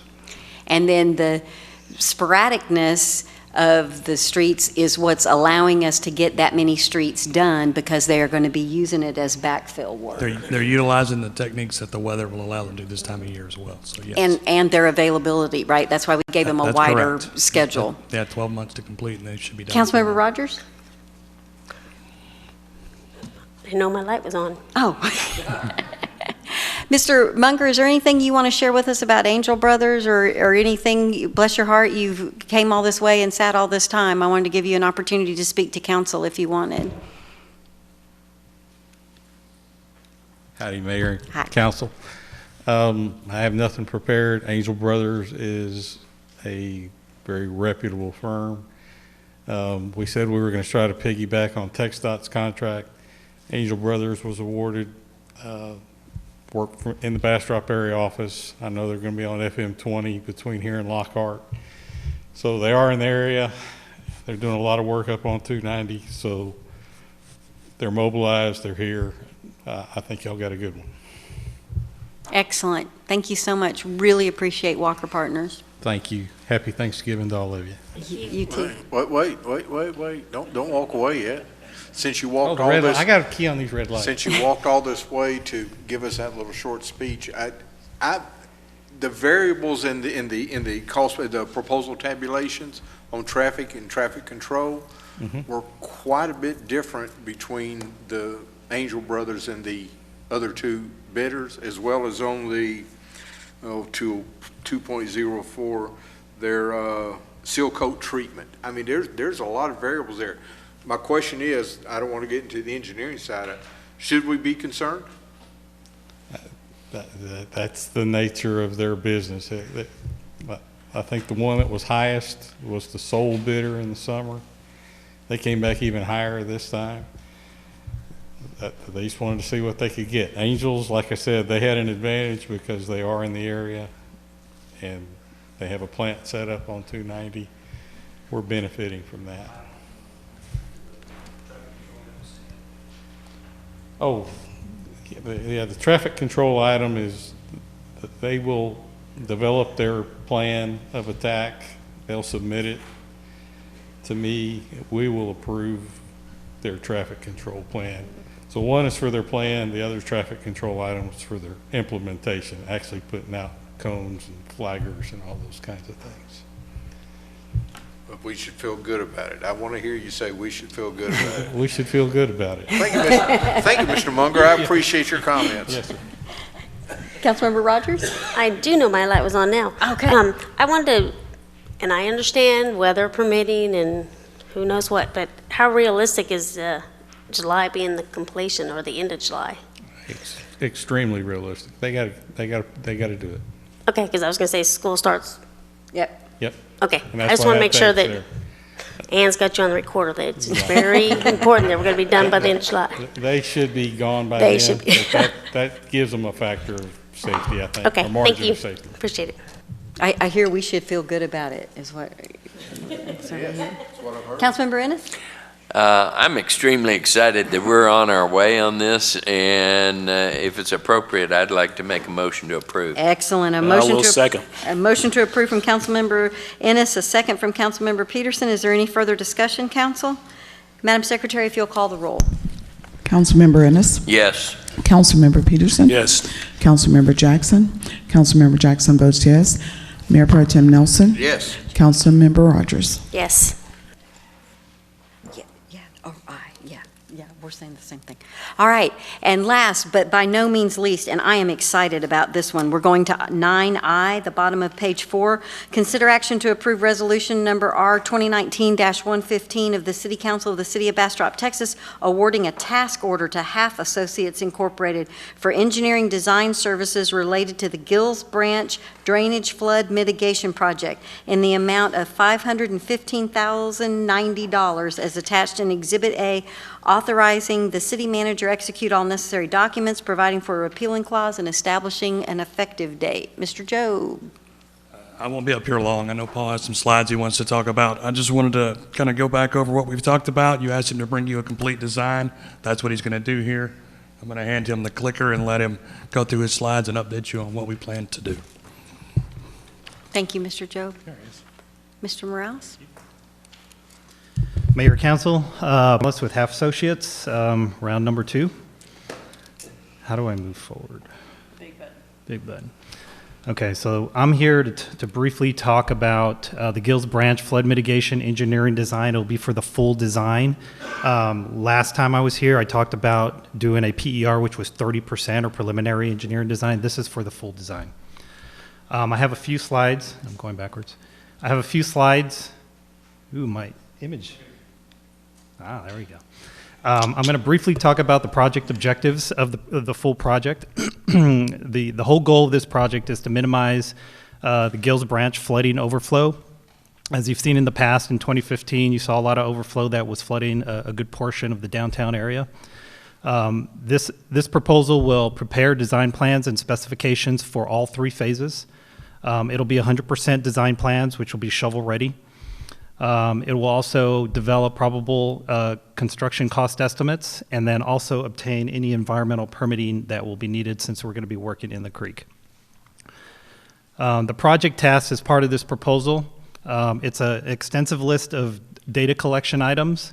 The full 4,800 linear feet of channel improvements we will obtain design survey. We also are going to do property boundary to identify all the property corners, to identify areas that we need to acquire for the channel benching. We'll also do utility investigations to identify any conflicts that we need to work around or adjust. Also geotechnical investigations to help with the slope stability of the channel improvements, as well as any foundation recommendations for the roadway crossings. As mentioned before, the environmental permitting will also include coordination with the Corps of Engineers to obtain a nationwide permit that is necessary because we're inside the creek. Coordination with Fish and Wildlife for any endangered species. You have a Houston toad that's around this area that you need to deal with. We've gone through a lot of projects in the area, so we know how to work with Fish and Wildlife to get that permit. As well as any cultural or archaeological areas that may or may not be along this corridor with Texas Historical Commission. There's also model refinement. As we start to come up with our design, we want to make sure that the final grading and extents of the channel improvements will work appropriately, so we need to verify that with updating the 2D model. We also have 2 design workshops allocated for this proposal in order to get any information and feedback from the community as well as staff when we start to come up with the designs. And those workshops are scheduled for the 30 and 75% deliverables before those deliverables. Again, the development of the design plans, 30%, 75%, and 100% includes full specifications, as well as a final probable construction cost estimate, and then a documentation that outlines all of our analysis assumptions that backs up our design. The Gills Branch timeline, just a brief history. We started back in March of 2017 for the 1D analysis that was part of the Bastrop County FPP study. In November 2018, you hired HAF to develop a 2D overflow to come up with a conceptual design. That was what we presented back in March of this year. And then if this does get approved tonight, then we'll move forward with developing the 100% plans for the full 3 phases of the design. We're estimating about 11 months. I estimated the advertisement and bidding phase once we finish our design and once it goes out for bidders, maybe about 6 months to procure a contractor and get them under contract. So estimate would be to start construction sometimes February 2021, maybe ending about 11 months later. Paul, why don't you update council on some funding opportunities that are available, because we'll be shovel ready, that could perhaps help us when you get to that point actually have money to build this. So there are several Water Development Board grants and loans that are available. There's a Clear Water Revolving Fund that is a low-interest loan. We helped the City of Smithville come up with an application that was approved to do some of their flood mitigation within their city. So that's just a low-interest loan. You still have to pay the loan, but it's less than 1%, I believe. There's also some loan forgiveness on that loan, depending on the economics of the city and the portion of the town that we're working in. There's also hazard mitigation funding that's available. If this project is listed on the hazard mitigation fund, even if it's loosely defined, there's a lot of money available for hazard mitigation funds to go into construction. Council, I'll let you know that Commissioners Court yesterday morning had a discussion about this, and they are going to make a committee about it. The technical term that Commissioner Beckett told me Friday night at about 7 o'clock was crazy money, Connie. There's crazy money available.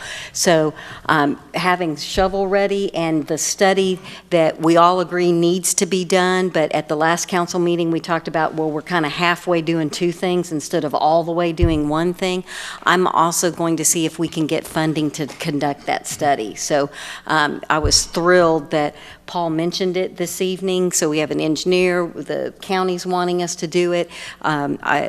Commissioner Beckett called to see if I would be willing to participate in the first meeting, and clearly we'll be getting city manager and appropriate staff involved in that. But I think this is just perfect timing, and it's the right kind of money. The government has figured out if they do mitigation up front, it is a lot cheaper than repairing flooded houses after the fact, not to mention the quality of life that it gives our citizens. So I think it's just a really great timing, and I believe that's what Mr. Morales is speaking to. Yes. In addition to those grants, there is also a PDM and an FMA, which I don't really know what those grants stand for. I have other people back in my office that know the details. But those grants, if they also help with construction of flood mitigation projects, have a match with the community of a 25-75% match. So that does help with construction costs as well. So there are options out there. But we can't get to those if we don't have shovel ready, and that's the point of the item tonight, is to get something done. And I really appreciate you setting expectations, because unfortunately this is one of those things that for folks that live along Gills Branch, they're not going to see anything happen. We have to come up with a design before we can get to the construction phase. Is that the end of your? That's all I have. Any questions? Any questions, Councilmember Rogers?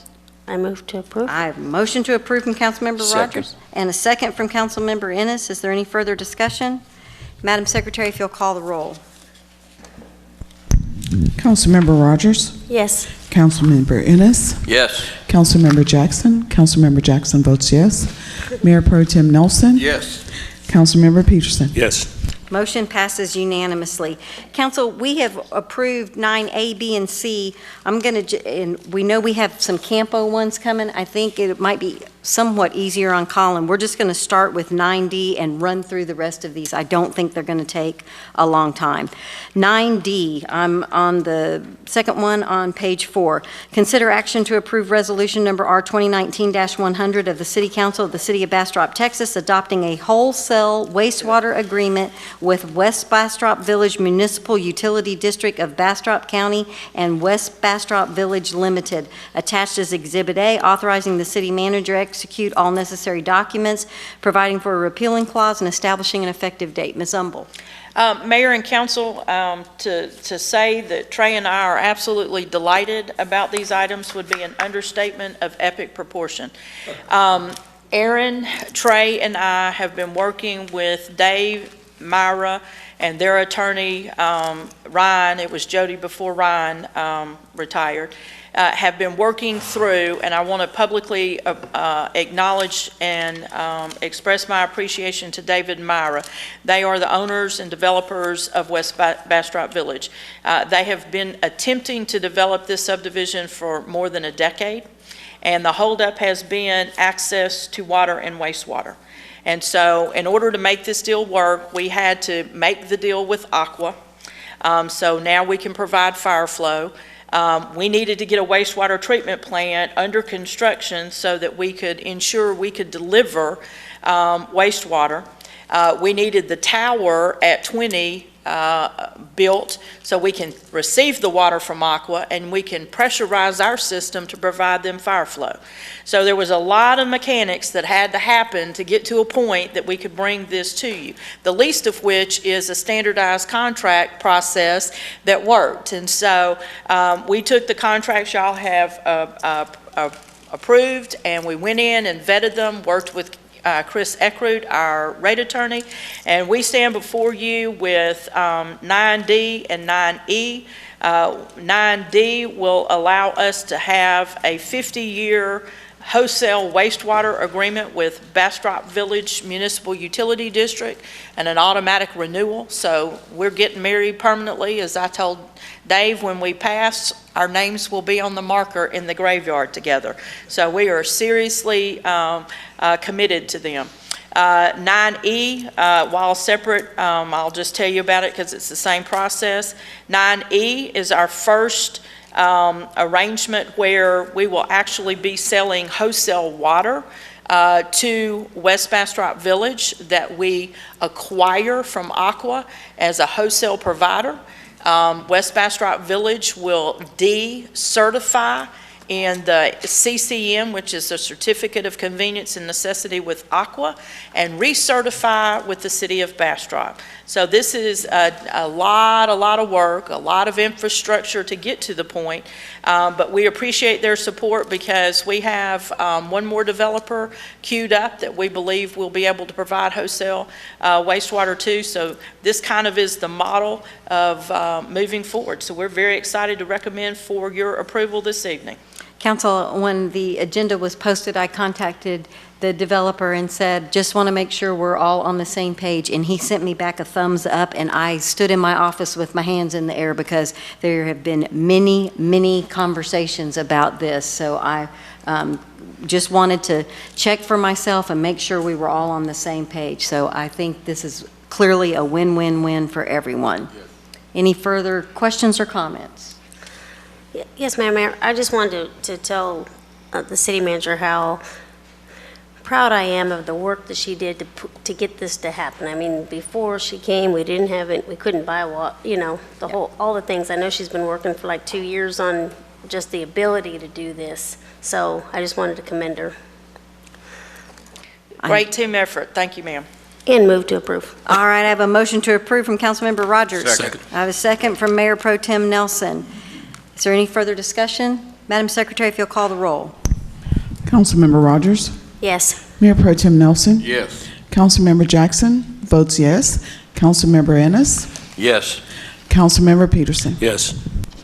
Motion passes unanimously. Congratulations, West Bastrop Village. Moving on to item 9E, consider action to approve resolution number R 2019-99 of the City Council of the City of Bastrop, Texas, adopting a wholesale water agreement with West Bastrop Village Municipal Utility District of Bastrop County and West Bastrop Village Limited. Attached in Exhibit A, authorizing the city manager to execute all necessary documents, providing for a repealing clause, and establishing an effective date.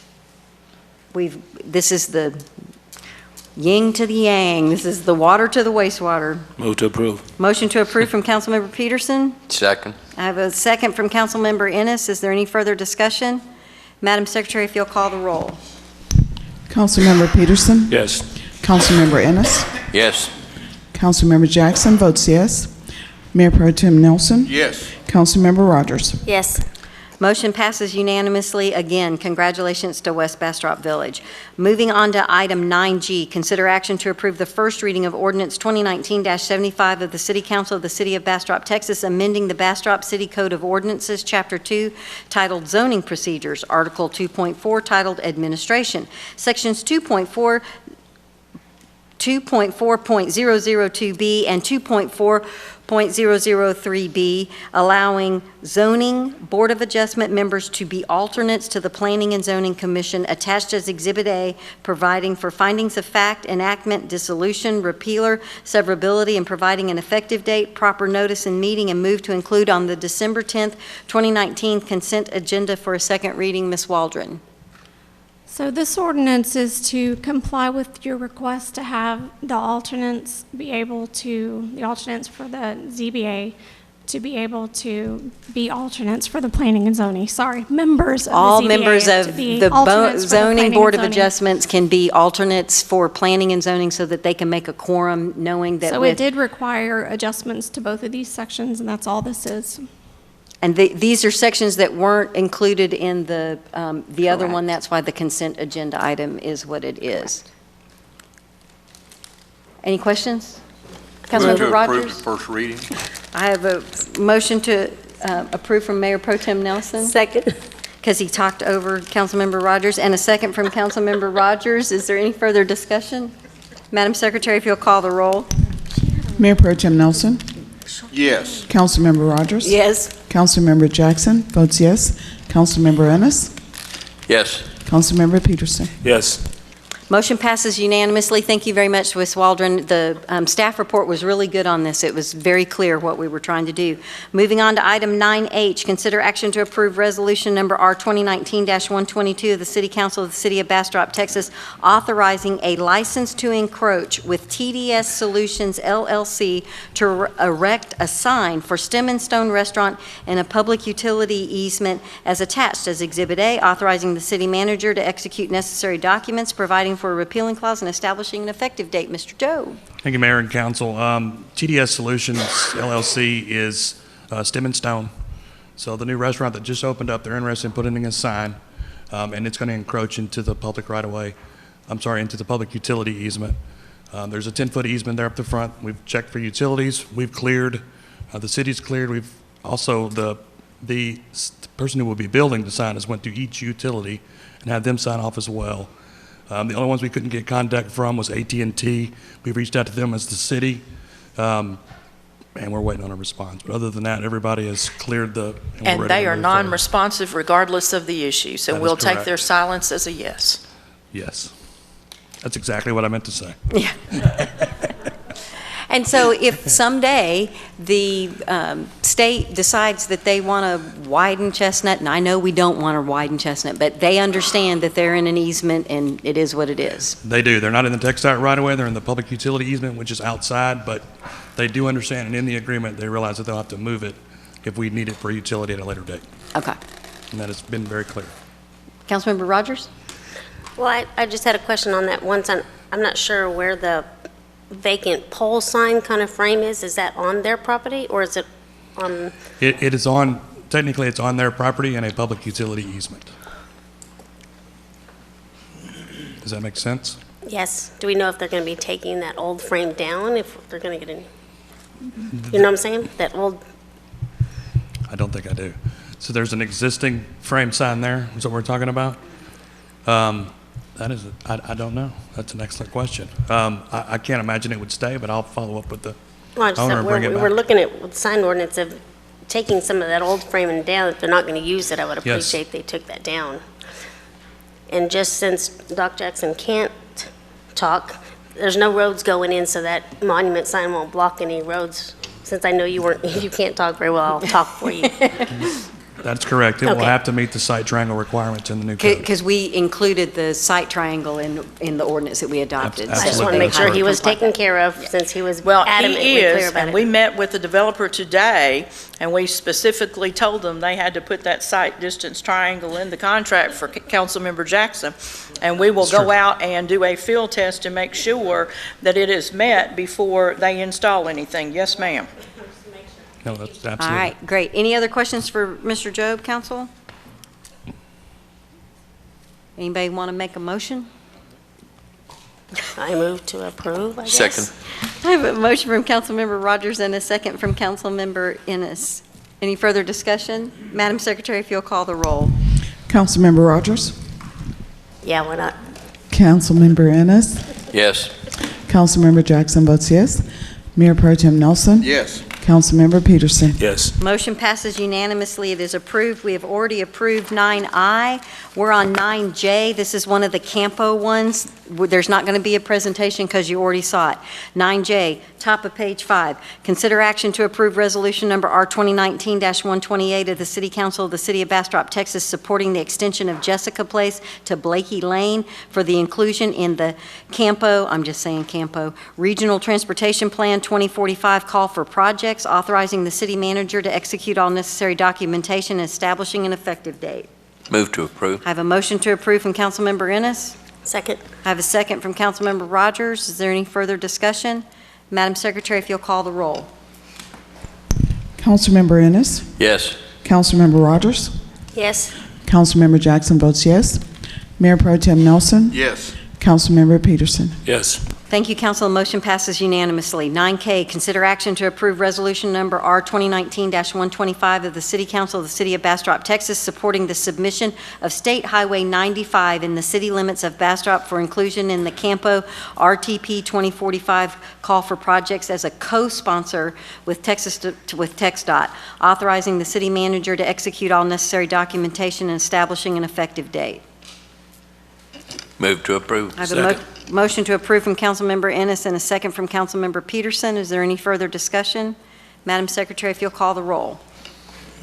Councilmember Ennis, Yes. Councilmember Peterson. Yes.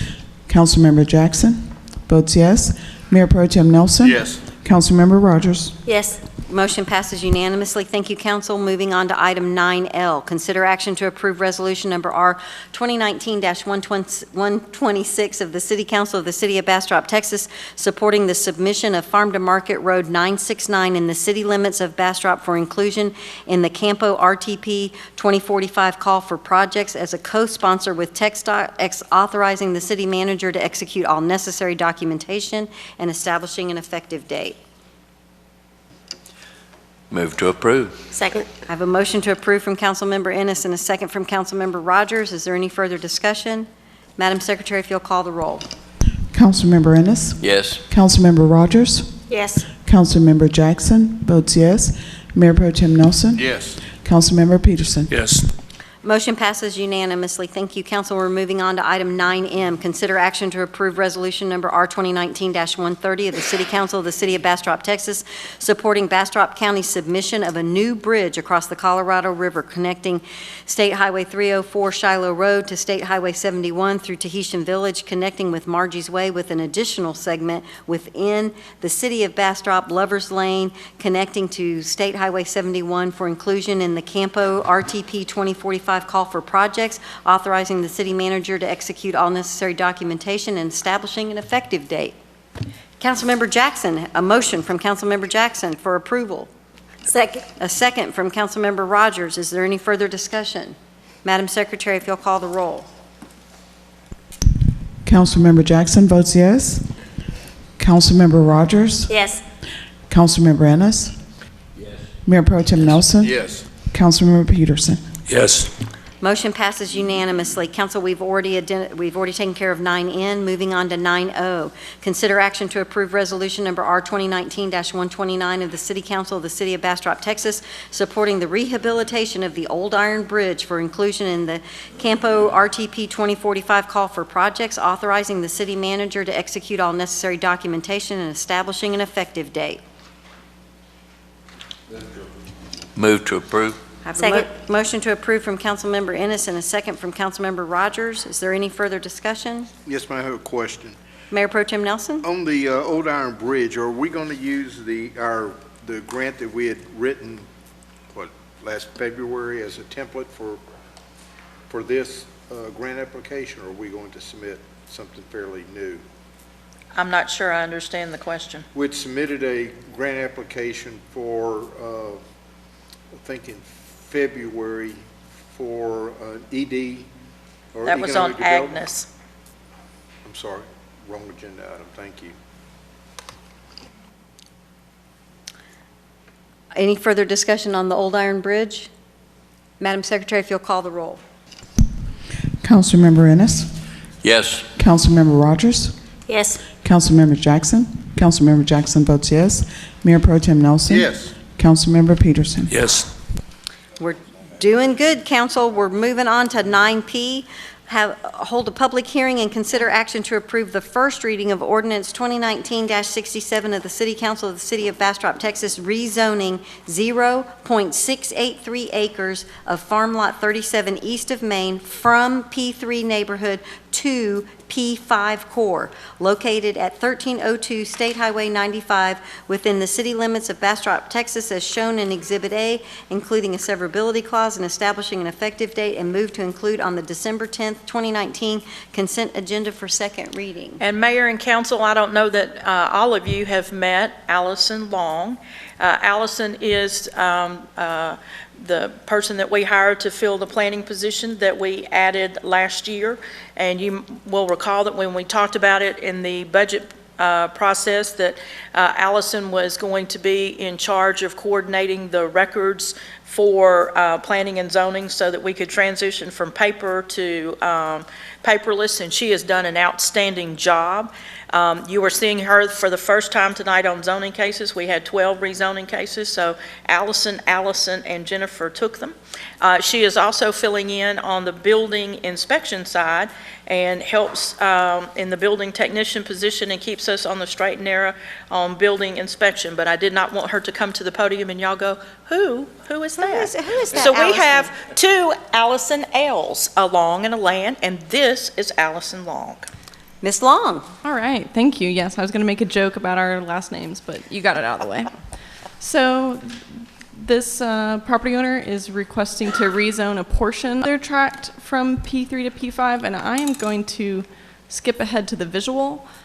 Gills Branch runs right in the middle of this property, and previously it had two separate zonings, so they are just requesting to have that commercial zoning extend from the east side of their property to that west portion. Staff is recommending approval, and P&Z recommended approval. Any questions? Great job. Any questions for Ms. Long? I'm officially opening the public hearing. Madam Secretary, do we have anyone signed up to speak?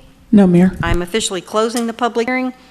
Move for approval. I have a motion to approve from Councilmember Peterson. Second. I have a second from Councilmember Ennis. Is there any further discussion? Madam Secretary, if you'll call the roll. Councilmember Peterson. Yes. Councilmember Ennis. Yes. Councilmember Jackson. Councilmember Jackson votes yes. Mayor Pro Tem Nelson. Yes. Councilmember Rogers. Yes. Motion passes unanimously. You are off to a great start, Ms. Long. You have set the bar. We're moving on to item 9Q, public hearing and consider action to approve the first reading of ordinance 2019-68 of the City Council of the City of Bastrop, Texas, rezoning 0.193 acres of Building Block 6 west of Water Street from P5 core to P4 mix, located at 1110 Water Street within the city limits of Bastrop, Texas, as shown in Exhibit A, including a severability clause and establishing an effective date, and move to include on the December 10th, 2019 consent agenda for second reading. Ms. Long. Thank you. All right, so this property at 1110 Water Street is requesting to go from P5 to P4 because this is another instance of it would immediately be a non-conforming use under the P5 zoning. It is currently a residential house, which would not be allowed under P5, so they are requesting P4 so that they can be conforming with the new zoning. And the reason it's P5 is that under the form-based code, it was previously downtown mixed use, but they are requesting that P4 mix. Here it is on the corner there. Staff is recommending approval, and planning and zoning recommended approval. Any questions for staff? I move to approve. You can't yet. Oh, I am officially opening the public hearing. Madam Secretary, do we have anyone signed up for the public hearing? No, Mayor. I'm officially closing the public hearing. Now you can, Councilmember Rogers. I move to approve. Second. Motion to approve from Councilmember Rogers and second from Councilmember Peterson. Is there any questions or discussion? Madam Secretary, if you'll call the roll. Councilmember Rogers? Yes. Councilmember Peterson? Yes. Councilmember Jackson? Councilmember Jackson votes yes. Councilmember Ennis? Yes. Mayor Pro Tem Nelson? Yes. Motion passes unanimously. You are awesome. All right, moving on to 9R. Public hearing, consider action to approve the first reading of ordinance number 2019-69 of the City Council of the City of Bastrop, Texas, rezoning 0.129 acres of Building Block 6 west of Water Street from P5 core to P4 mix, located 703 Farm Street within the city limits of Bastrop, Texas, as shown in Exhibit A, including a severability clause and establishing an effective date, and move to include on the December 10th, 2019 consent agenda for the second reading. Ms. Long. All right, so this one's pretty easy. It is the exact same scenario as the last one, but one additional fact is that this home is a Texas historic landmark, and so in requesting that P4 mix, it would help protect that historic status. This house is actually just 2 to the left of the previous property owner. Staff recommends approval, and so did planning and zoning.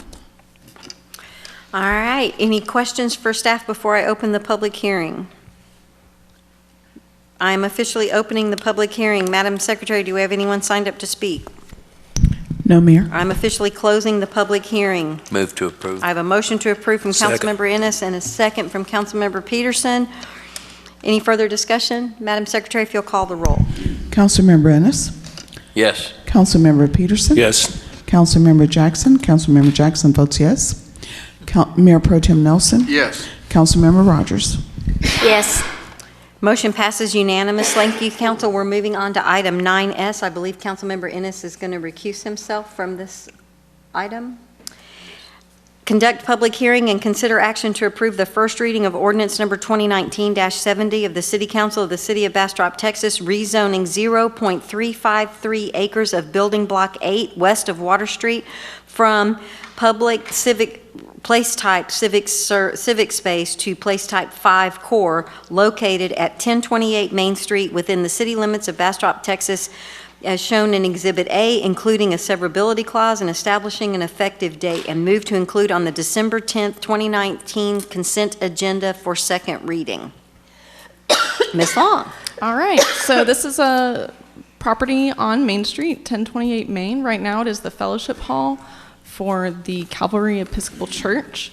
Under the form-based code, this was historic Main Street, which allowed for a variety of commercial uses. Under the new code, it was given place type civic space, which would allow the church to stay, but it doesn't actually allow for any commercial uses. And so that's why they are requesting that P5. And this would also help it be congruous with the rest of Main Street. You can see it here on the corner. Staff is recommending approval, and planning and zoning recommended approval. Any questions about this one? And they're allowed to have a church in P5? Yes. Right? Okay. All right. Any questions for staff before I open the public hearing? I'm officially opening the public hearing. Madam Secretary, do we have anyone signed up to speak? No, Mayor. I'm officially closing the public hearing. Move for approval. Second. Councilmember Jackson was trying down there, but I'm going to give it to Councilmember Peterson and Mayor Pro Tem Nelson for the second. Is there any further discussion? Madam Secretary, if you'll call the roll. Councilmember Peterson? Yes. Mayor Pro Tem Nelson. Yes. Councilmember Jackson. Councilmember Jackson votes yes. Councilmember Rogers. Yes. The motion passes 4 positive and 1 recusal. So we are done with 9S. We have already taken care of 9T. We are moving on to 9U. Conduct public hearing and consider action to approve the first reading of ordinance number 2019-72 of the City Council of the City of Bastrop, Texas, rezoning 0.214 acres of Building Block 1 west of Water Street from P3 neighborhood to P4 mixed, located at 701 Austin Street within the city limits of Bastrop, Texas, as shown in Exhibit A, a severability clause and establishing an effective date. Move to include on the December 10th, 2019 consent agenda for second reading. Ms. Bills. Yes, so this request is to go from the P3 neighborhood district to the P4 mix along Main Street. So this property is a corner lot. It does take its address and it faces Austin Street, but it also has frontage onto Main Street. The property was zoned P3 with the translation. It was form-based code neighborhood. Most of the properties, there's a mix in this area already, and when you go further north, just one lot further north and further south, you also hit P4 zoning, and you also hit P5 when you get a little further north. So there's already a mix of zoning, and this is a logical move as you go along. This connects 71 back to Main Street downtown, so this would be an appropriate zoning for this corridor. And the neighbor to the actually south and east of this called today and was in support of this and is considering rezoning in the future as well. Staff recommends approval of this zoning change, and at the Planning and Zoning Commission meeting, they voted to approve by a vote of 4-3. And was there anybody in opposition? No. Oh, yes, there was one. There was one opposition. At 605 Water Street? Maybe. No, I'm wondering if that changed. That's why I'm asking. I have in the packet, the person who lives at 605 Water Street was in opposition. And I didn't know if that was the person that called. No, that was not the person that called. It was Miss Julie Reese is the property owner to the south and east. So this is on Water Street, 605 Water Street. So this is. I didn't think there was anything against this. So there's It's page 921. I got it. Yeah. Yeah, there was one, but she Miss didn't Waddle. state any reason for the opposition. Okay. And show me where 605 Water Street is. Next door to where I used to live. They were my neighbors. They're the Okay. yellow house to the south. It's, I think, out of this. It's off this frame. picture. Yeah. And who called you today and said they were in support of? Miss Reese, and she owns this house and this property as well. Okay. I was really interested in the property just south, so thank you. Okay. So, council, do you have any further questions for Ms. Bills? Any questions about it before I open the public hearing?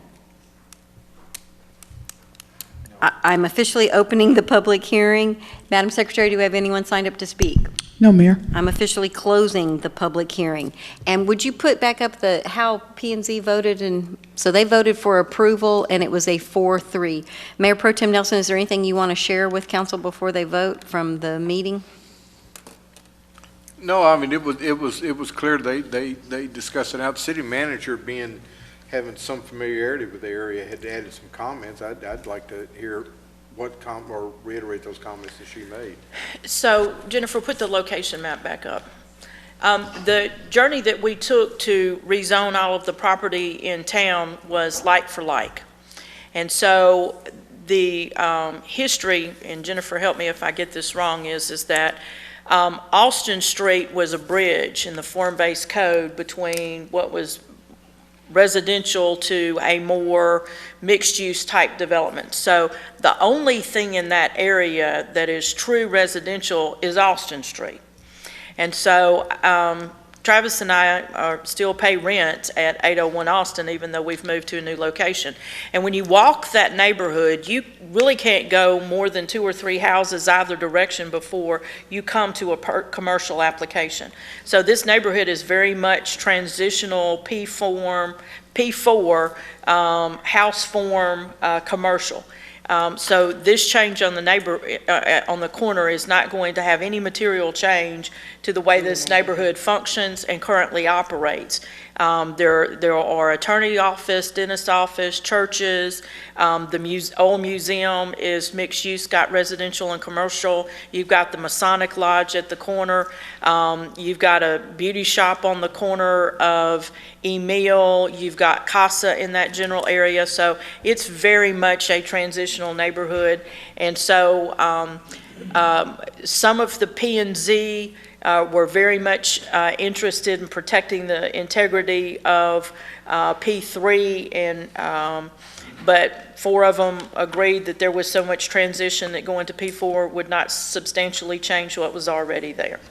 I think that's the key to this, is that it is transitional, and I think it just shows that the changes that are coming to our community, that it's market driven. So.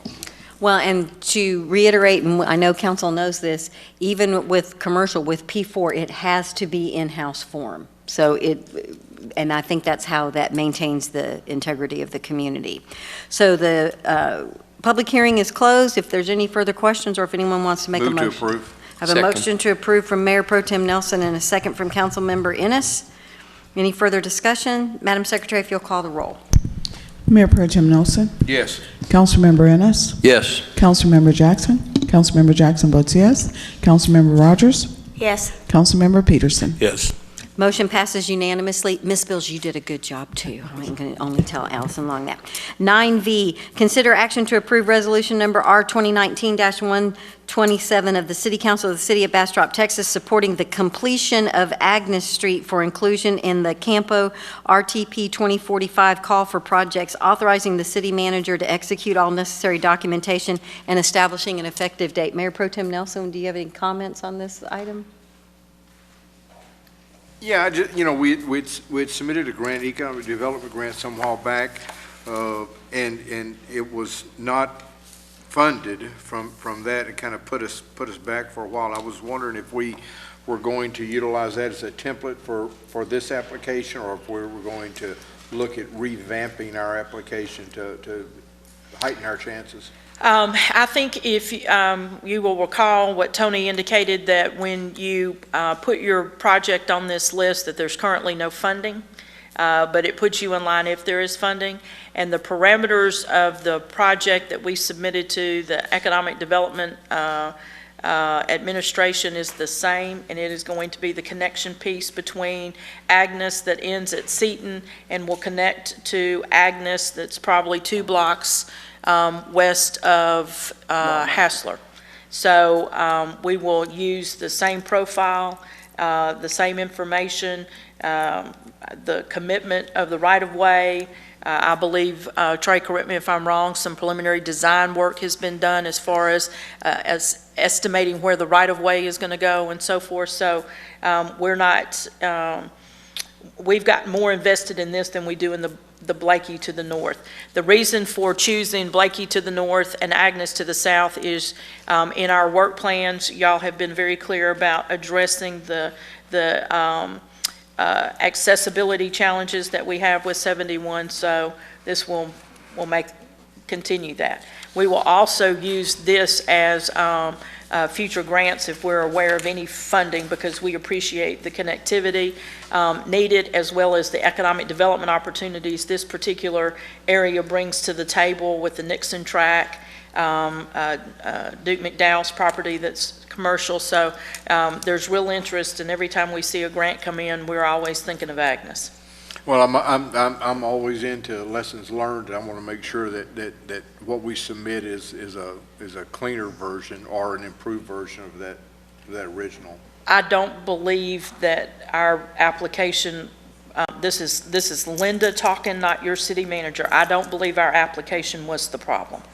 I think that they limited the projects to a jurisdiction, and this just didn't score as high as the one that got funded. I don't know that there was anything wrong with the application.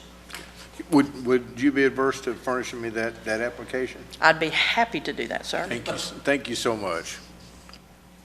All right, so the city manager is going to provide a copy, and I'm knowing the city manager, she'll put it in a folder where we can all see it, so the application will be available for those of you who like to read road applications.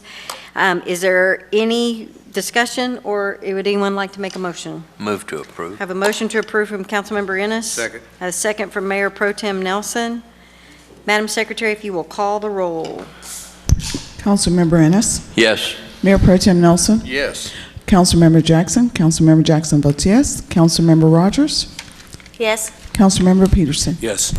Excellent job, council. The motion passes unanimously. The last item for individual consideration is 9X.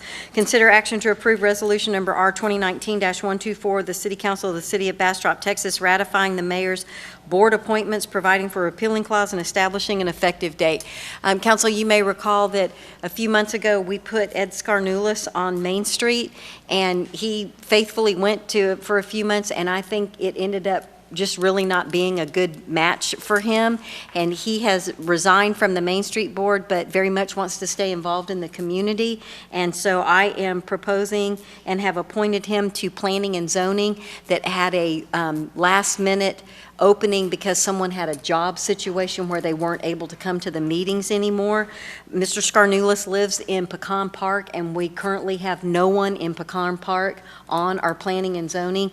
And of all of the boards, and with 9 people on Planning and Zoning, I think it's really important that we have geographic representation across our city limits. And so I respectfully ask for your confirmation for Mr. Scarnulis to serve on Planning and Zoning. I have served with Mr. Scarnulis on BAIPP, and I wholeheartedly endorse that by moving to approve. I have a motion to approve from Councilmember Ennis and a second from Councilmember Jackson. Is there any further discussion? Madam Secretary, if you'll call the roll. Councilmember Ennis. Yes. Councilmember Jackson. Councilmember Jackson votes yes. Mayor Pro Tem Nelson. Yes. Councilmember Rogers. Yes. Councilmember Peterson. Yes. Council, we only have page 2 and 3 left, and most of 2 and 3 is consent agenda. So I'm going to do citizens' comments. We had Natalie Hirschberger signed up, but I don't believe she's here anymore. Madam Secretary, do we have anyone else signed up for citizen comments? No, Mayor. We are done with citizen comments. And does anyone want an agenda item pulled from the consent agenda? We are now going to listen to Ms. Franklin read the consent agenda.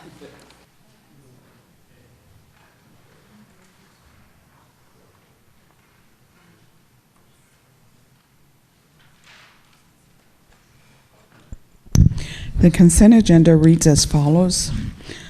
Item 8A, consider action to approve City Council minutes from November 12, 2019, regular meeting, and November 13, 2019, special meeting.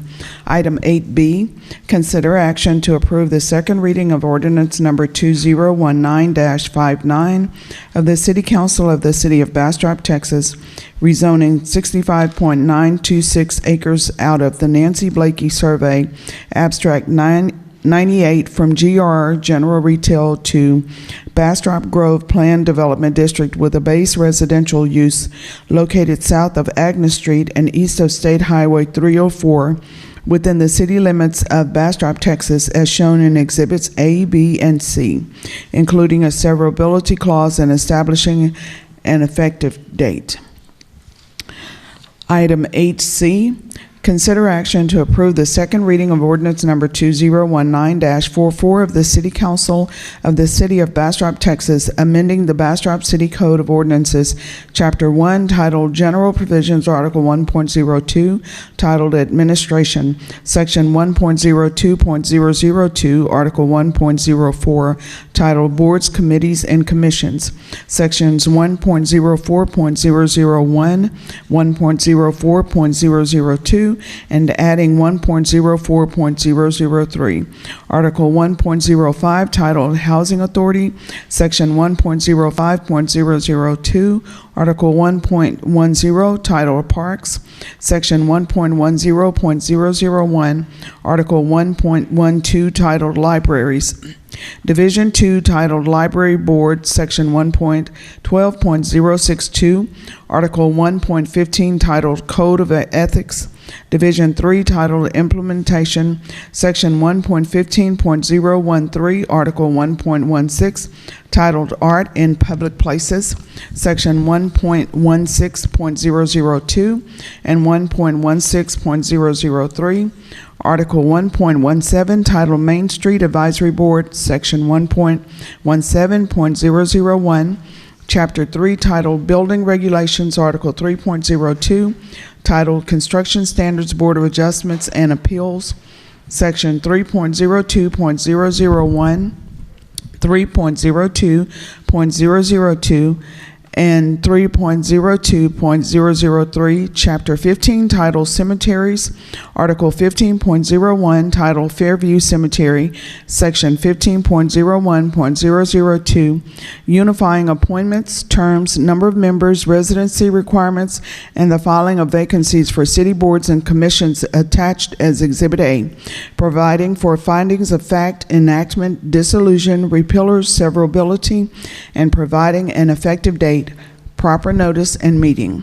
Item 8D, consider action to approve the second reading of ordinance number 2019-61 of the City Council of the City of Bastrop, Texas, adopting the International Building Code 2018, amending Chapter 3 Building Regulations, Section 3.04.001, Building Code adopting the National Electric Code 2017, amending Section 3.05.031 Electrical Code, adopting International Plumbing Code 2018, amending Section 3.06.031 Plumbing Code adopting an International Mechanical Code 2018, amending Section 3.07.001 Mechanical Code adopting International Fuel Gas Code 2018, amending Section 3.08.001 Fuel Gas Code,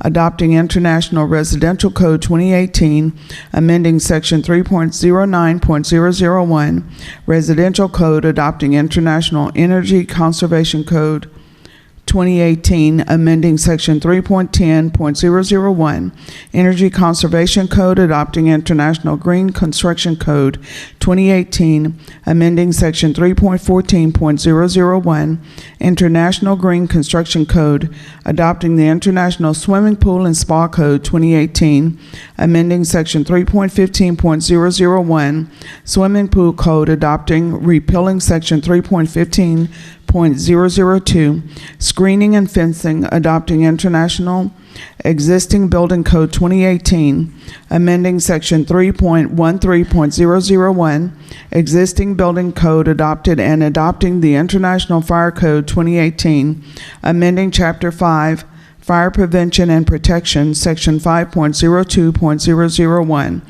Fire Code adopted, repealing Article 5.03 Life Safety Code, repealing Article 5.04 through 5.06 Reserved, repealing Article 5.07 Fire Lanes, repealing Article 5.08 Reserved as attached in Exhibit A, and providing for findings of fact, adoption, and amendment, repealer, severability, and enforcement, establishing an effective date and proper notice and meeting.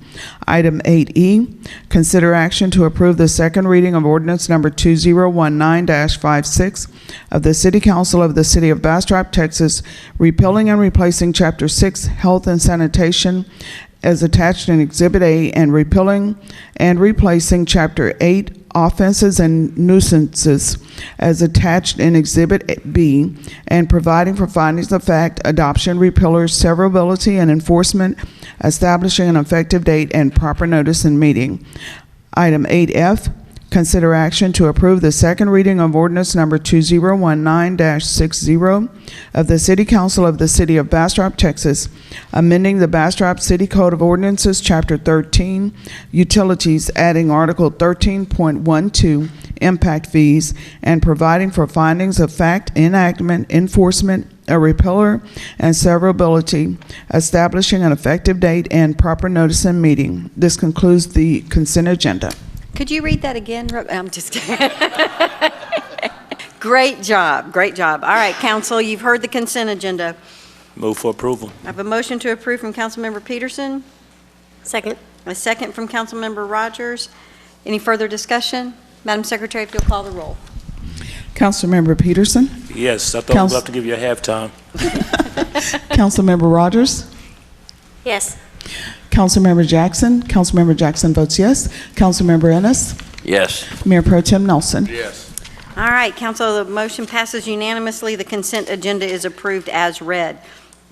We have 3 items left, and then we'll go into executive session for the one item that we didn't get a chance to go over. It is 10 after 9, and I am so proud of you guys. Yay. The city manager said she didn't really care which order we're going to go in, and we're kind of going backwards. We've been going backwards, so we're going to keep up with it. Receive monthly development update, and this will be Ms. Umble's last development monthly update, and next month we'll get to hear from Mr. Mayfield. Ms. Umble. Thank you, ma'am. We all appreciate the mission and purpose of the Planning and Development Department. Through November, we have had quite a bit of counter activity, permits issued. You can see we saw an uptick in the pre-application, pre-development meetings.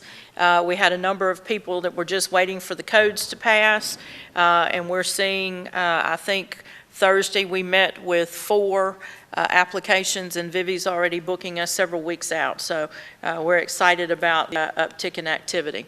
We're very pleased to say that Seton Ascension Hospital has received their certificate of occupancy. That is a yay, yes. They have gone through their state certification, which is the first step after receiving a CO for them to move toward opening. So we're very excited about that. We also issued a certificate of occupancy for the preserve at Hunters Crossing Building 1. You might remember in the village at Hunters Crossing, as they got a building ready, we issue a CO so that they can start renting and meeting the needs of the market as we work through the development process with them. We have a couple of ongoing commercial projects. The 365 mini storage is at 65% complete. The Lost Pines Professional Building is at 95% complete. And in December, we will be adding help me, Trey, it's what's it called? Riverwood Commons Phase 2. We have issued the grading permit on that. We're going to have a pre-construction kickoff first of next week with them. So we'll add them to the commercial project as we move through Phase 2 of Riverwood Commons. So we're excited to see that come online. We continue to meet with Pecan Park. The developer is working in Section 2, has a home builder that is going to take down about 155 lots at one time. They will be building their amenity center. They've told us they'd like to start that the 1st of March, so we're working toward that. We've had a meeting with Piney Creek Bend. They are working toward starting Section 2, and we'll have a performance improvement plan agreement on your January 14th agenda to approve for that. And then we continue to work at the preserve at Hunters Crossing. You will see here Jennifer, Matt, myself supporting the mayor when she received her award as the elected official advocate for APA TX chapter at the state conference. The mayor and I, along with Matt Jones and Matt Lewis, spoke promoting the Building Bastrop codes. And David Brassich attended training last week in San Antonio to become a fire plans examiner, and what we're really doing is boosting our plan review process. We've tightened up our checklist and taken a more team approach, and we believe that our process will work better. And I want to brag on staff, because this is the first time probably in 2.5 years that I've been here. But at last week's DRC meeting, I think we approved 9 items. We got some things through the system in 4 days, and there is nothing in our system that is old. Everything that has come through the door came through Monday. So in some instances, we can get you through in 5 days or less, but no more than 14. Woo! That's good news. So I'm happy to answer any questions or comments you may have. Good job. Appreciate you filling in. Really glad you're not the planning director anymore. Congratulations, Mr. Nobody Mayfield. more than me, ma'am. Yeah, we look forward to hearing from you next month. Okay, we have 2 items left, and I don't think you're doing the live streaming. Do you want to do the work plan, or you want to rest for a minute? I don't care. Let's stick with the program. All right, 5C, receive presentation on fiscal year 2019 work plan and accomplishments. Sorry, Colin, I'm probably making things really hard for you.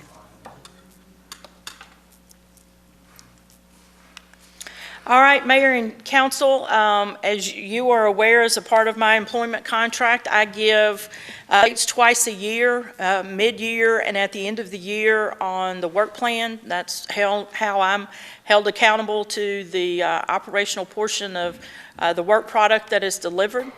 There are several aspects of our work plan, all tied back to your focus area, and the first focus area is authentic Bastrop.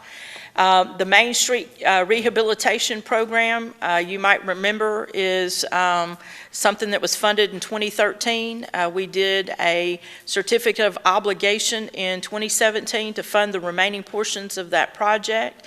We had a pop-up project on June 8th to showcase the elements of the new B3 codes. We have made significant strides, thanks in large part to Rebecca Gleason. And so you will be seeing on your December 10th agenda the award for the construction of the bid.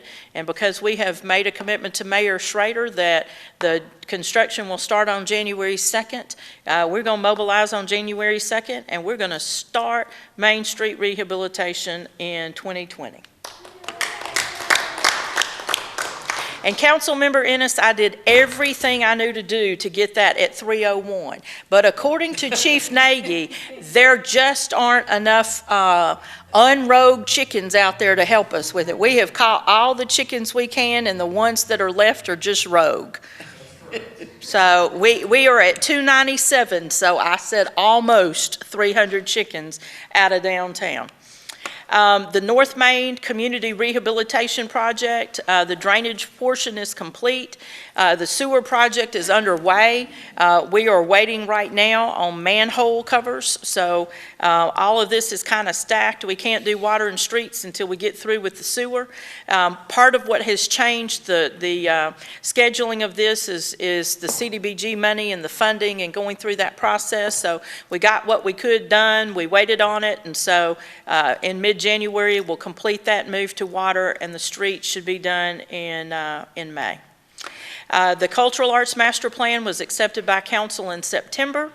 The skate park is being bid the 1st of December, and we believe that we'll be able to bring the award of that bid to you on February 11th.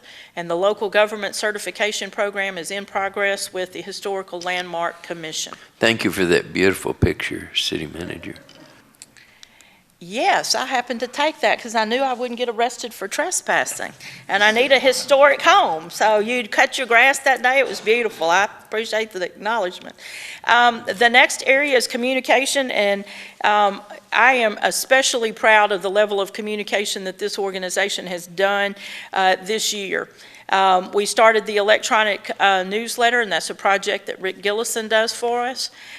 We have improved communication with the development community in numerous ways. We have improved with our Thursday meetings with the development community and our customers on Thursday afternoon as a part of 3167, which is the law that kind of readdressed how we do all of our developments. We have streamlined our system and tightened up all of our requirements and made those available online.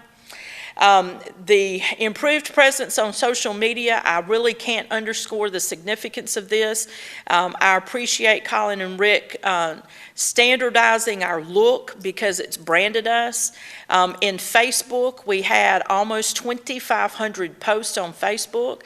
We have 75,000 fans, and we had over 150,000 engagements. That means somebody pushed the like button, the love button, or engaged with us in some way. I didn't show a year-to-year comparison because the year before we were in the small business revolution and it really skewed the numbers. So for us to just straight up be able to tell you that we've got 75,000 fans in a community of 9,000 people, that means our reach is huge. In the Twitter world, we did 471 tweets. We have 13,000 followers, and we had about 1,200 engagements. So strong, stout work to Rick and Colin. I also want to say to you that in addition to that, they televised 32 council meetings, 12 BEDC meetings, 11 P&Z meetings, 4 joint meetings for a total of 59 televised, open, transparent government functions last year to our public. We had an award-winning 30th anniversary Martin Luther King walk-in celebration. You might remember we hosted the 30th anniversary from a regional standpoint. We hosted the MLK celebration at the convention center. We planned, I think, Doc, for 250, is that right? It was standing room only. Colin and Rick put together a very touching video commemorating what Dr. King meant to all of us as humans, and it won the Tatoa Kirk Uglin's Programming Impact Award for our anniversary, and in order to win that award, it has to make a significant impact on the human element of a community. So not everybody wins this every year, and so it was a really big deal. We're very honored to have won. Colin and Rick also did. Yes. I'm going to attempt to speak because I share that with the rest of the county, the rest of the commission, and although they have not been meeting as regularly, they were very excited to hear about that, and they want more information on it because they want to publicize it in their communities also, the fact that it was an award-winning video. And I told them it was on our website and they could address it there, but they were very thankful and wanted me to make sure and pass that word on also. Awesome. Colin and Rick also worked on a video series for Bastrop Preparedness in honor of Preparedness Month in September. We had a series of videos, one with Sheila Lowe, who coordinates the Bastrop County long-term recovery, thank you. She did a video on preparing go bags. Chief Altgeld did one on our shelter. And then there was a video just challenging folks with the question, is your family prepared?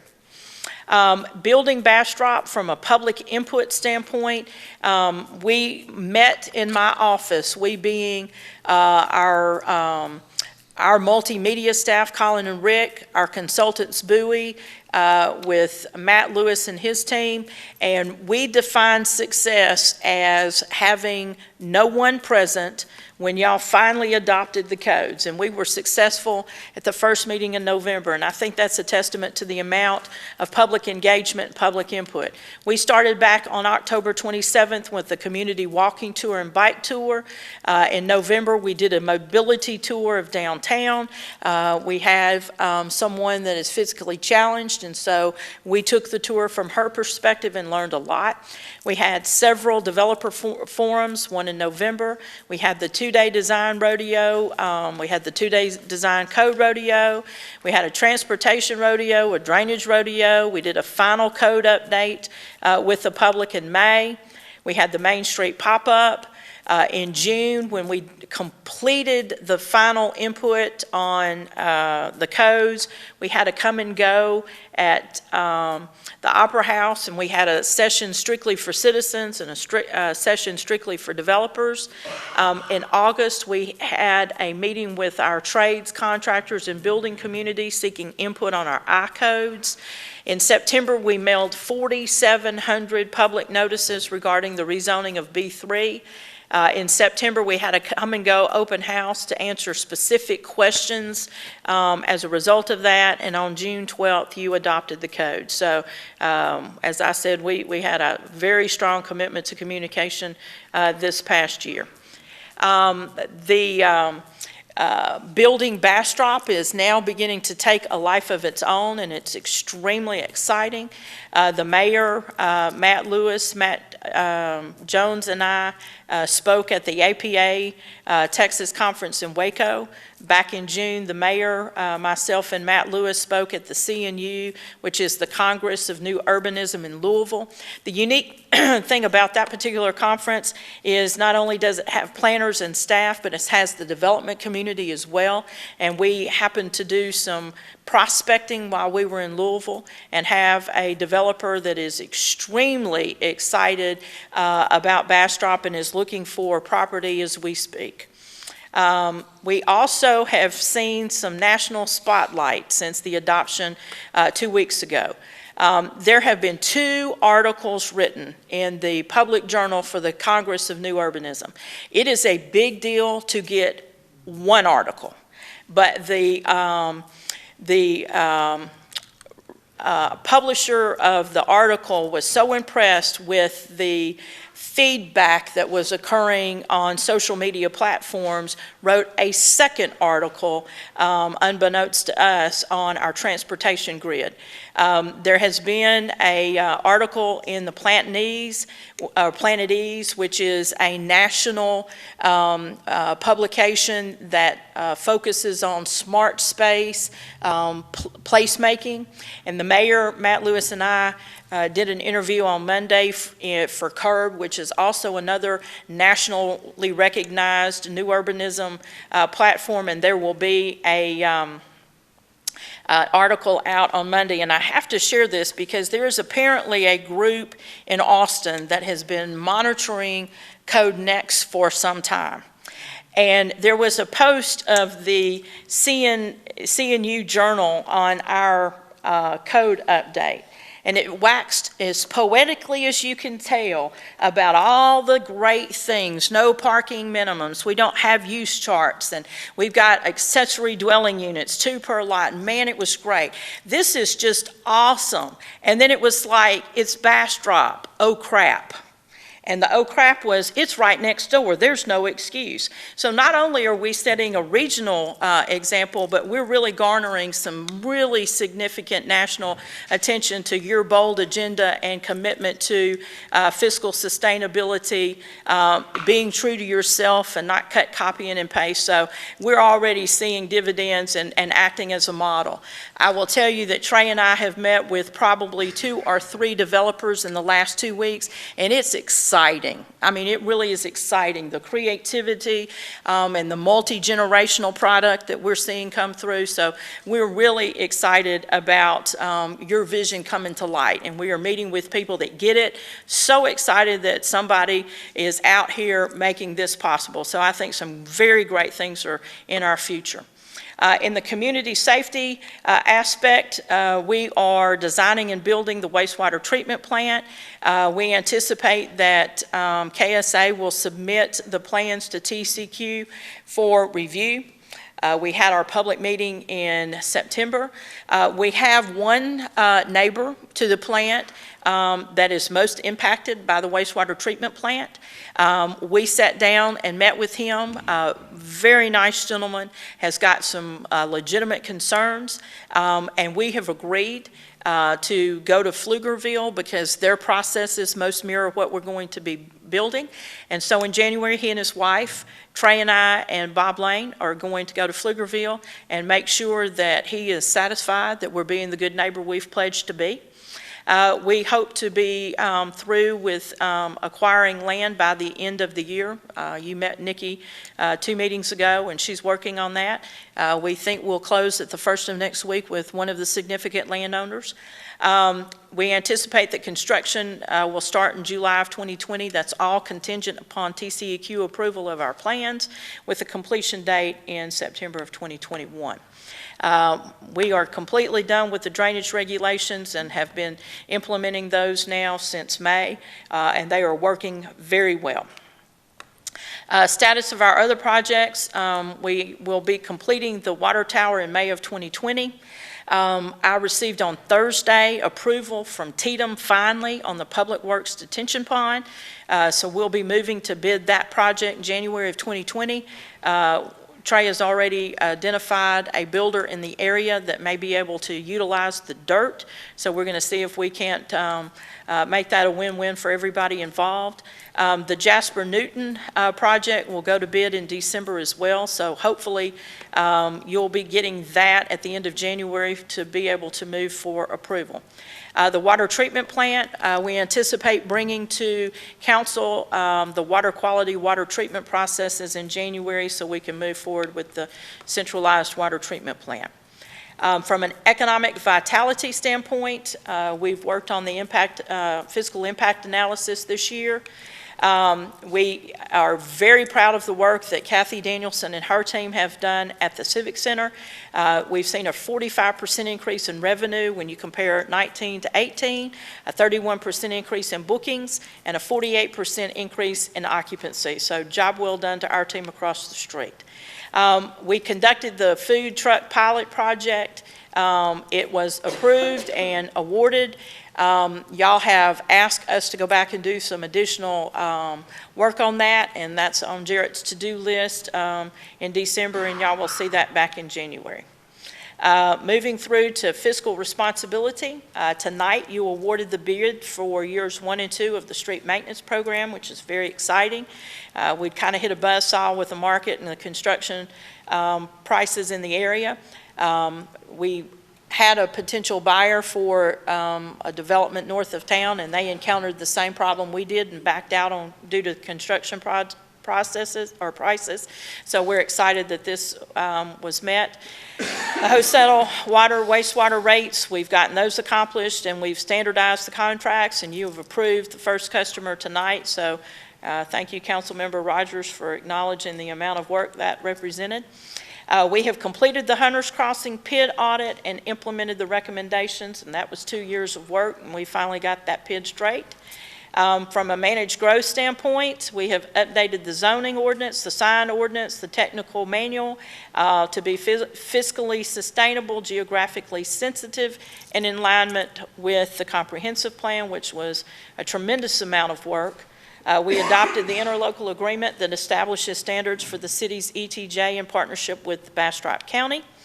From a multimodal standpoint, now that the codes are completed, we will kick off the project for sidewalks and streetlight installation in January and February.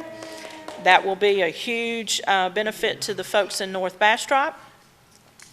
The downtown trail expansion will be on your January 14th agenda for consideration.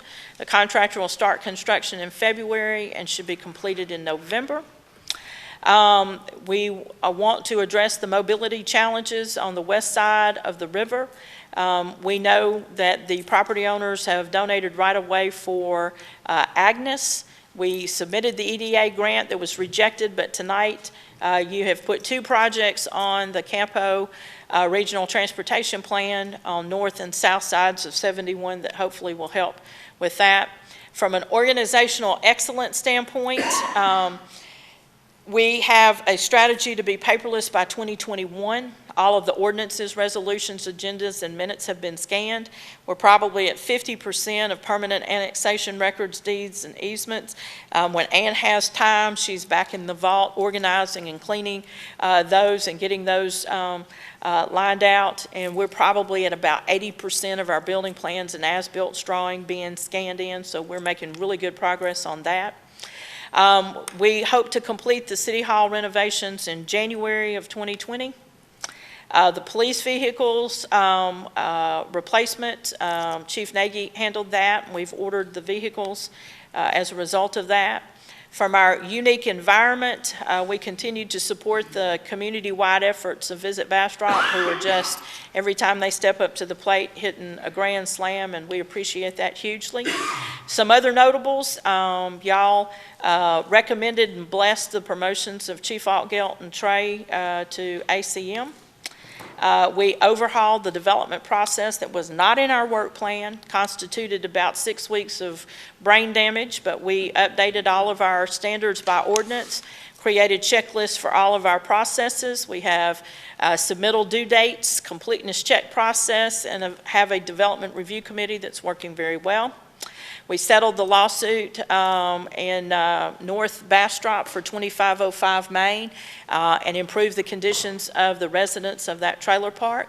We have completed some long-standing land issues with Bastrop Christian Church.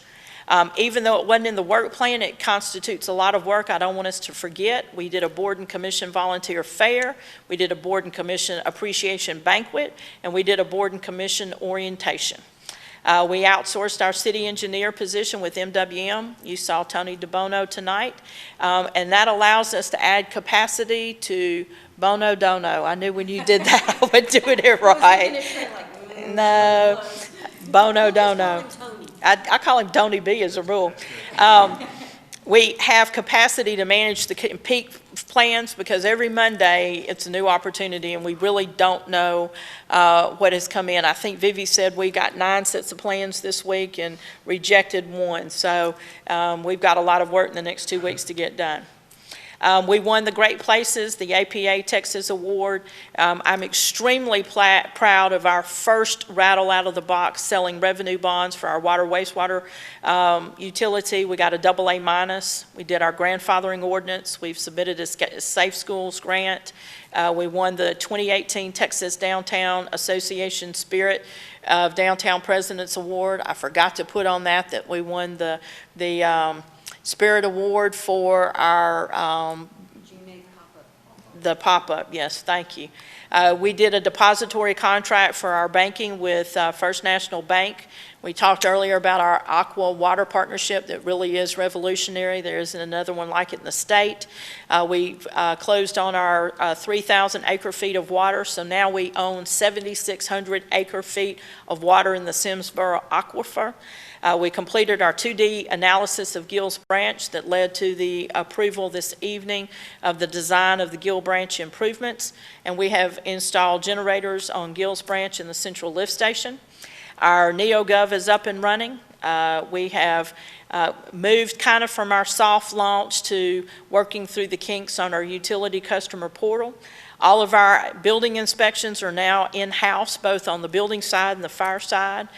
We've updated our video server and updates at the police department. We completed our video equipment update in the chambers that we have better sound for those that are here. And then we cleaned Fisherman's Park up 5 times due to high water in October, December, April, and May. And that concludes my presentation on what I think is a stellar, outstanding year.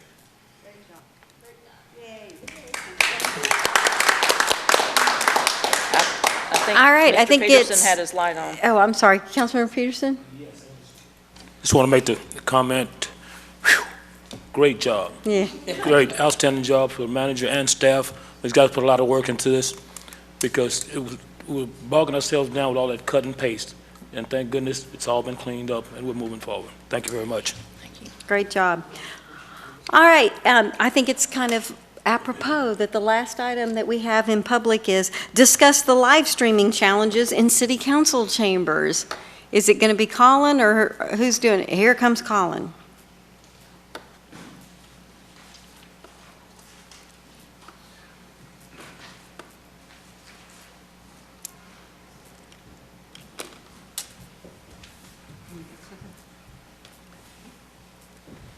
Good evening, Mayor, City Council, and City Manager. So, live streaming challenges in the council chambers. I have to report that I think tonight everything's running real smooth. I'm just going to give you an overview on the system. Yeah.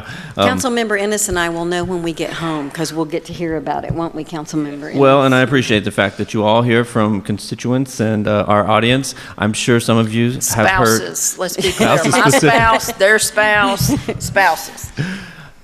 Anybody hear anything tonight? Anybody get any texts about quiet audio? Or don't bring a phone to the dais. Okay. So I don't know yet. Well, and I do want to say that I've got some very faithful supporters, many of them City Hall employees they're watching, and I told Baby Ruth I'd give her a little shout out tonight. Okay. She's on top of it. If something's going funny, she will let me know by text.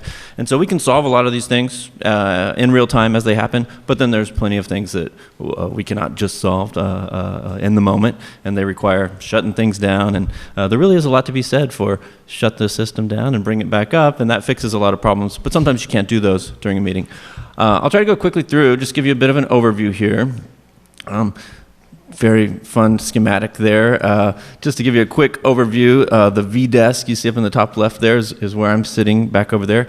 Amazing system. The city invested in this 4 years ago, give or take. And before that, we were just standing in the back with a tripod and pointing at whoever happened to be speaking at the time. And this has taken us to such another level. And so that system kind of works as a closed system to record the meeting. And one thing I want to say is I want to kind of express to you my priorities when I'm working back there. We have the live room. There's a live meeting going on here where we're all in the flesh with each other. That's always got to be the number one priority. If there's feedback in the room, I have to adjust to that if we can't hear somebody speaking. So the live room really is the priority. And the second priority, in my mind, is the recording that we're making. The recording is for posterity, and that has its own set of adjustments and volume levels and all that. And perhaps unfortunately, but really it's the third priority is the different streams that we're sending out live. And there's 4 of them, and they're represented up here. Facebook Live comes straight off of this computer here, and Facebook Live is where we encounter perhaps the biggest audience, and at least the audience that's able to communicate directly with us, because Facebook gives us comments and the ability to have that two-way communication in real time. And then there's another computer in the IT server room called the A-List, comes from the same company, which is called Rushworks, and they're located in Flower Mound. And I have such an appreciation for those guys. They remote into our system and fix little things all the time. Those guys are really awesome. And so that computer has 3 more streams going out, our 2 TV channels, Spectrum and AT&T UVerse, and then our own live stream, which is different than Facebook. It goes out over a website, and it's another live stream. It's just an alternative.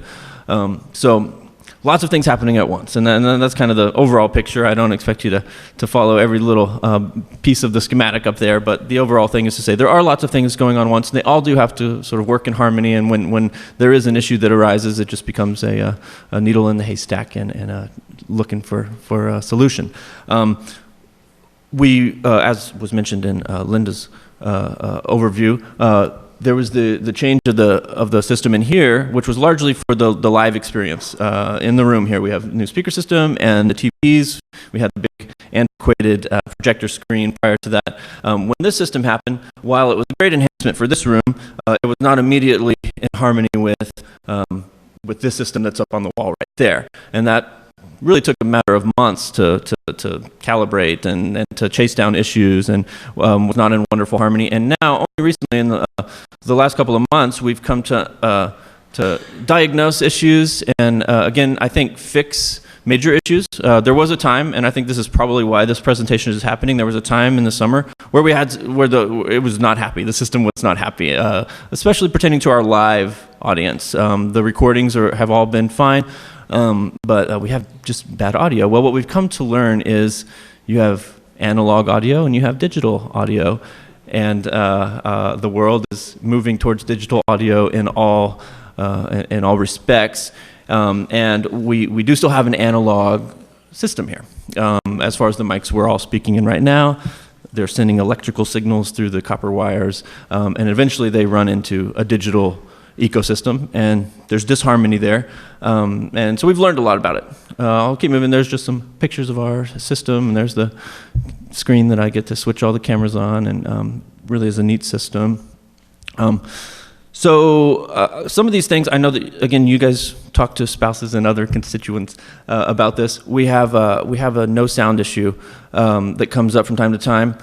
There's a few things that can be diagnosed by that, but there's one that I want to put in y'all's mind, just because sometimes to share these issues that keep me up late at night with other people makes me feel a little bit better. I had a very friendly gentleman call me, and he was having this no sound issue, and I was really like, wow, no, this seems unique to you. And he was so friendly, I said, do you mind if I stay in touch with you while we troubleshoot this? And so we had a Spectrum guy come out to his house and diagnose and figure it out.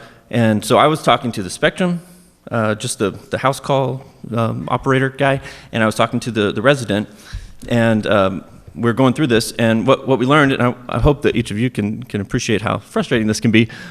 This gentleman had sort of what the Spectrum guy described as the flagship DVR Spectrum box, and he told me it doesn't get sound from you guys. Channel 10, we're kind of the stepchildren of the cable. He said it doesn't get sound from you guys, but he has a bedroom small cable box, and I've shown him that if he goes back there, he can watch you and he can tune in and he can get your audio. And I said, okay, well, how are we going to fix that? And he said, nah, it's just one that we're just not going to really be able to fix. So there's this flagship Spectrum box that we're going to hear no sound. And so sometimes I have somebody walk back to me in my booth there and say, I just got a text, no sound. So one of the things my mind goes to is, do they have the big, nice Spectrum box? I got a little bit of comfort, if you want to call it that, from this representative of Spectrum who said most people who have the big fancy box do have that secondary box in a bedroom that's just a different box somewhere. Most of those households who might have that one might have a second one. So if you come across that, you might say to someone, did you try your guest bedroom TV? Colin, will that be resolved if we go digital and it's digital to digital, or is that just that box is never going to get Channel 10? That one is not going to be resolved just by that. That one, I can't say never, because maybe one day Spectrum will completely update their entire system. Ironically enough, you ask about that back in Jesse's, in the IT server room, we actually convert everything that's turned digital back to analog to send it to Spectrum. AT&T's is a little bit more advanced, but what Spectrum, they both want very different signals. AT&T's fiber, and it's very digital, and it's very fast, and actually a higher resolution, not true HD, but Spectrum wants a very antiquated signal. They just haven't updated their gear in many years. So yeah, they're all different, and all the issues, have their own little quirks. So that's one. Another one that I'll make note of, I'm sure most people I'm talking to now have done a little bit of Facebook usage. I know for a fact that sometimes people scroll through the Facebook and then you see our video, you see somebody's face talking, but you actually do have to click on the video to then engage in the sound, and your phone has to have its volume up. And I've troubleshot with some people that at any level in there, sometimes it's just like, oh yeah, okay, now it's working. And so sometimes I wonder if the video has actually been clicked on, because you're watching in silence as you scroll through your Facebook feed, and you have to engage with the video to get the sound to go. And then I'm sure everybody's had those moments where you're trying to make a phone call, but your car Bluetooth has stolen the audio from your phone, and the person's not there, and we run into all these types of things. So no sound can mean a handful of things, and oftentimes I'm back there texting with someone patiently troubleshooting. Low volume is really a similar deal, and then we all have mics, and people use the mics in different ways, and that's just something we do. I will say out of sync audio and video, that's one that frustrates me the most. I don't have a lot of levers of control of that. I think that's just the little gremlins of the internet being slow, and sometimes there's a blip in the bandwidth or whatever it is. But we do see the out of sync audio and video in the live streams, and that is one that I'll get that text, hey, we're out of sync, and I just have to sit there and just kind of swallow it and say, well, I have nothing I can really do about that. That would be a situation where if I shut everything down and brought it all back up, we're fine. But in the middle of a meeting, that's not a feasible troubleshoot. just a graphic there to show you. And this really comes down to what we've learned from really our vendor who supplies the live stream equipment and the recording equipment, that we've asked about a couple of cities, and I'll mention San Angelo, Texas is one that's just gotten a recent redo from Rushworks, the company we use, and I kind of prodded the guy. I said, man, San Angelo, they sound good, they look good, what's up? And he says, well, it's digital from that microphone all the way to the delivery. It's digital across the whole thing. And he said, your analog has a little bit of that fuzzy, a little bit of that, and I do want to differentiate with the troubleshooting that we've done over the last couple months. We're in a really good place right now. Sounds really nice. If history is any indicator, a new issue will arise. They do that, but we're sending out good audio right now, even in an analog world. So I'm not here to say we need to go digital tomorrow or else we're delivering a subpar product. We are sending a good product, but the message was pretty clear that it's a digital world, and that really, if there's any bad guy, and that I'm happy to go on to camera and say there's the bad guy in the room, it's Facebook, who continues to make us update the language in which we send them things, and so we're having to update things on the computer and the cards and the drivers and the cards and all that. We're having to update things beyond an analog world. So yeah, Facebook is kind of the one that's forcing us to make these leaps forward that then certain pieces in our componentry are failing in. So hope that was a okay overview, and happy to answer any questions. I really appreciate it. Council, do you have questions for Mayor Pro Tem Nelson? Not a question, a comment. Certainly we recognize your prodigious talents, but I really appreciate the positive attitude that you bring to the job, and the approach. You're always willing to answer questions no matter how stupid they are. I'm talking about myself. But I really do appreciate that. That adds a lot to what we're trying to do by you having such a positive attitude. So thank you. Thank you, Mayor Pro Tem. Really good job. It's a lot more complicated than it seems, and I really appreciate you taking time to walk through that. And I know that you'll, through the assistant city managers and city managers, if we need to make an investment in the system, and as budget allows, we're having to balance a lot of things. We're not made of money, and maybe somebody will win lotto or something. We'll find a grant to take care of some of this stuff. Just as a follow-up, Colin is in the process of getting quotes, and if it's doable, we'll bring it to you mid-year when we get a sense of how our revenue is producing. But if it is a pretty significant expense, then we will roll it in through the prioritization of the budget. But when he gets all of that worked out, we'll come back in full disclosure and let you know, because ultimately y'all make the decisions on priority. So when we figure out how to pay for it, if you want it, we'll come back with it. Excellent. Thank you so much, Colin. I really appreciate you taking the time. Thank you. All right, Council, it is 9:54. We are going into executive session for item 10B. City Attorney, I don't have to reread it because I read it before. Or do I have to reread it? She wants me to reread it. Okay, we're going in for 10B. It is 9:54 and we are in executive session.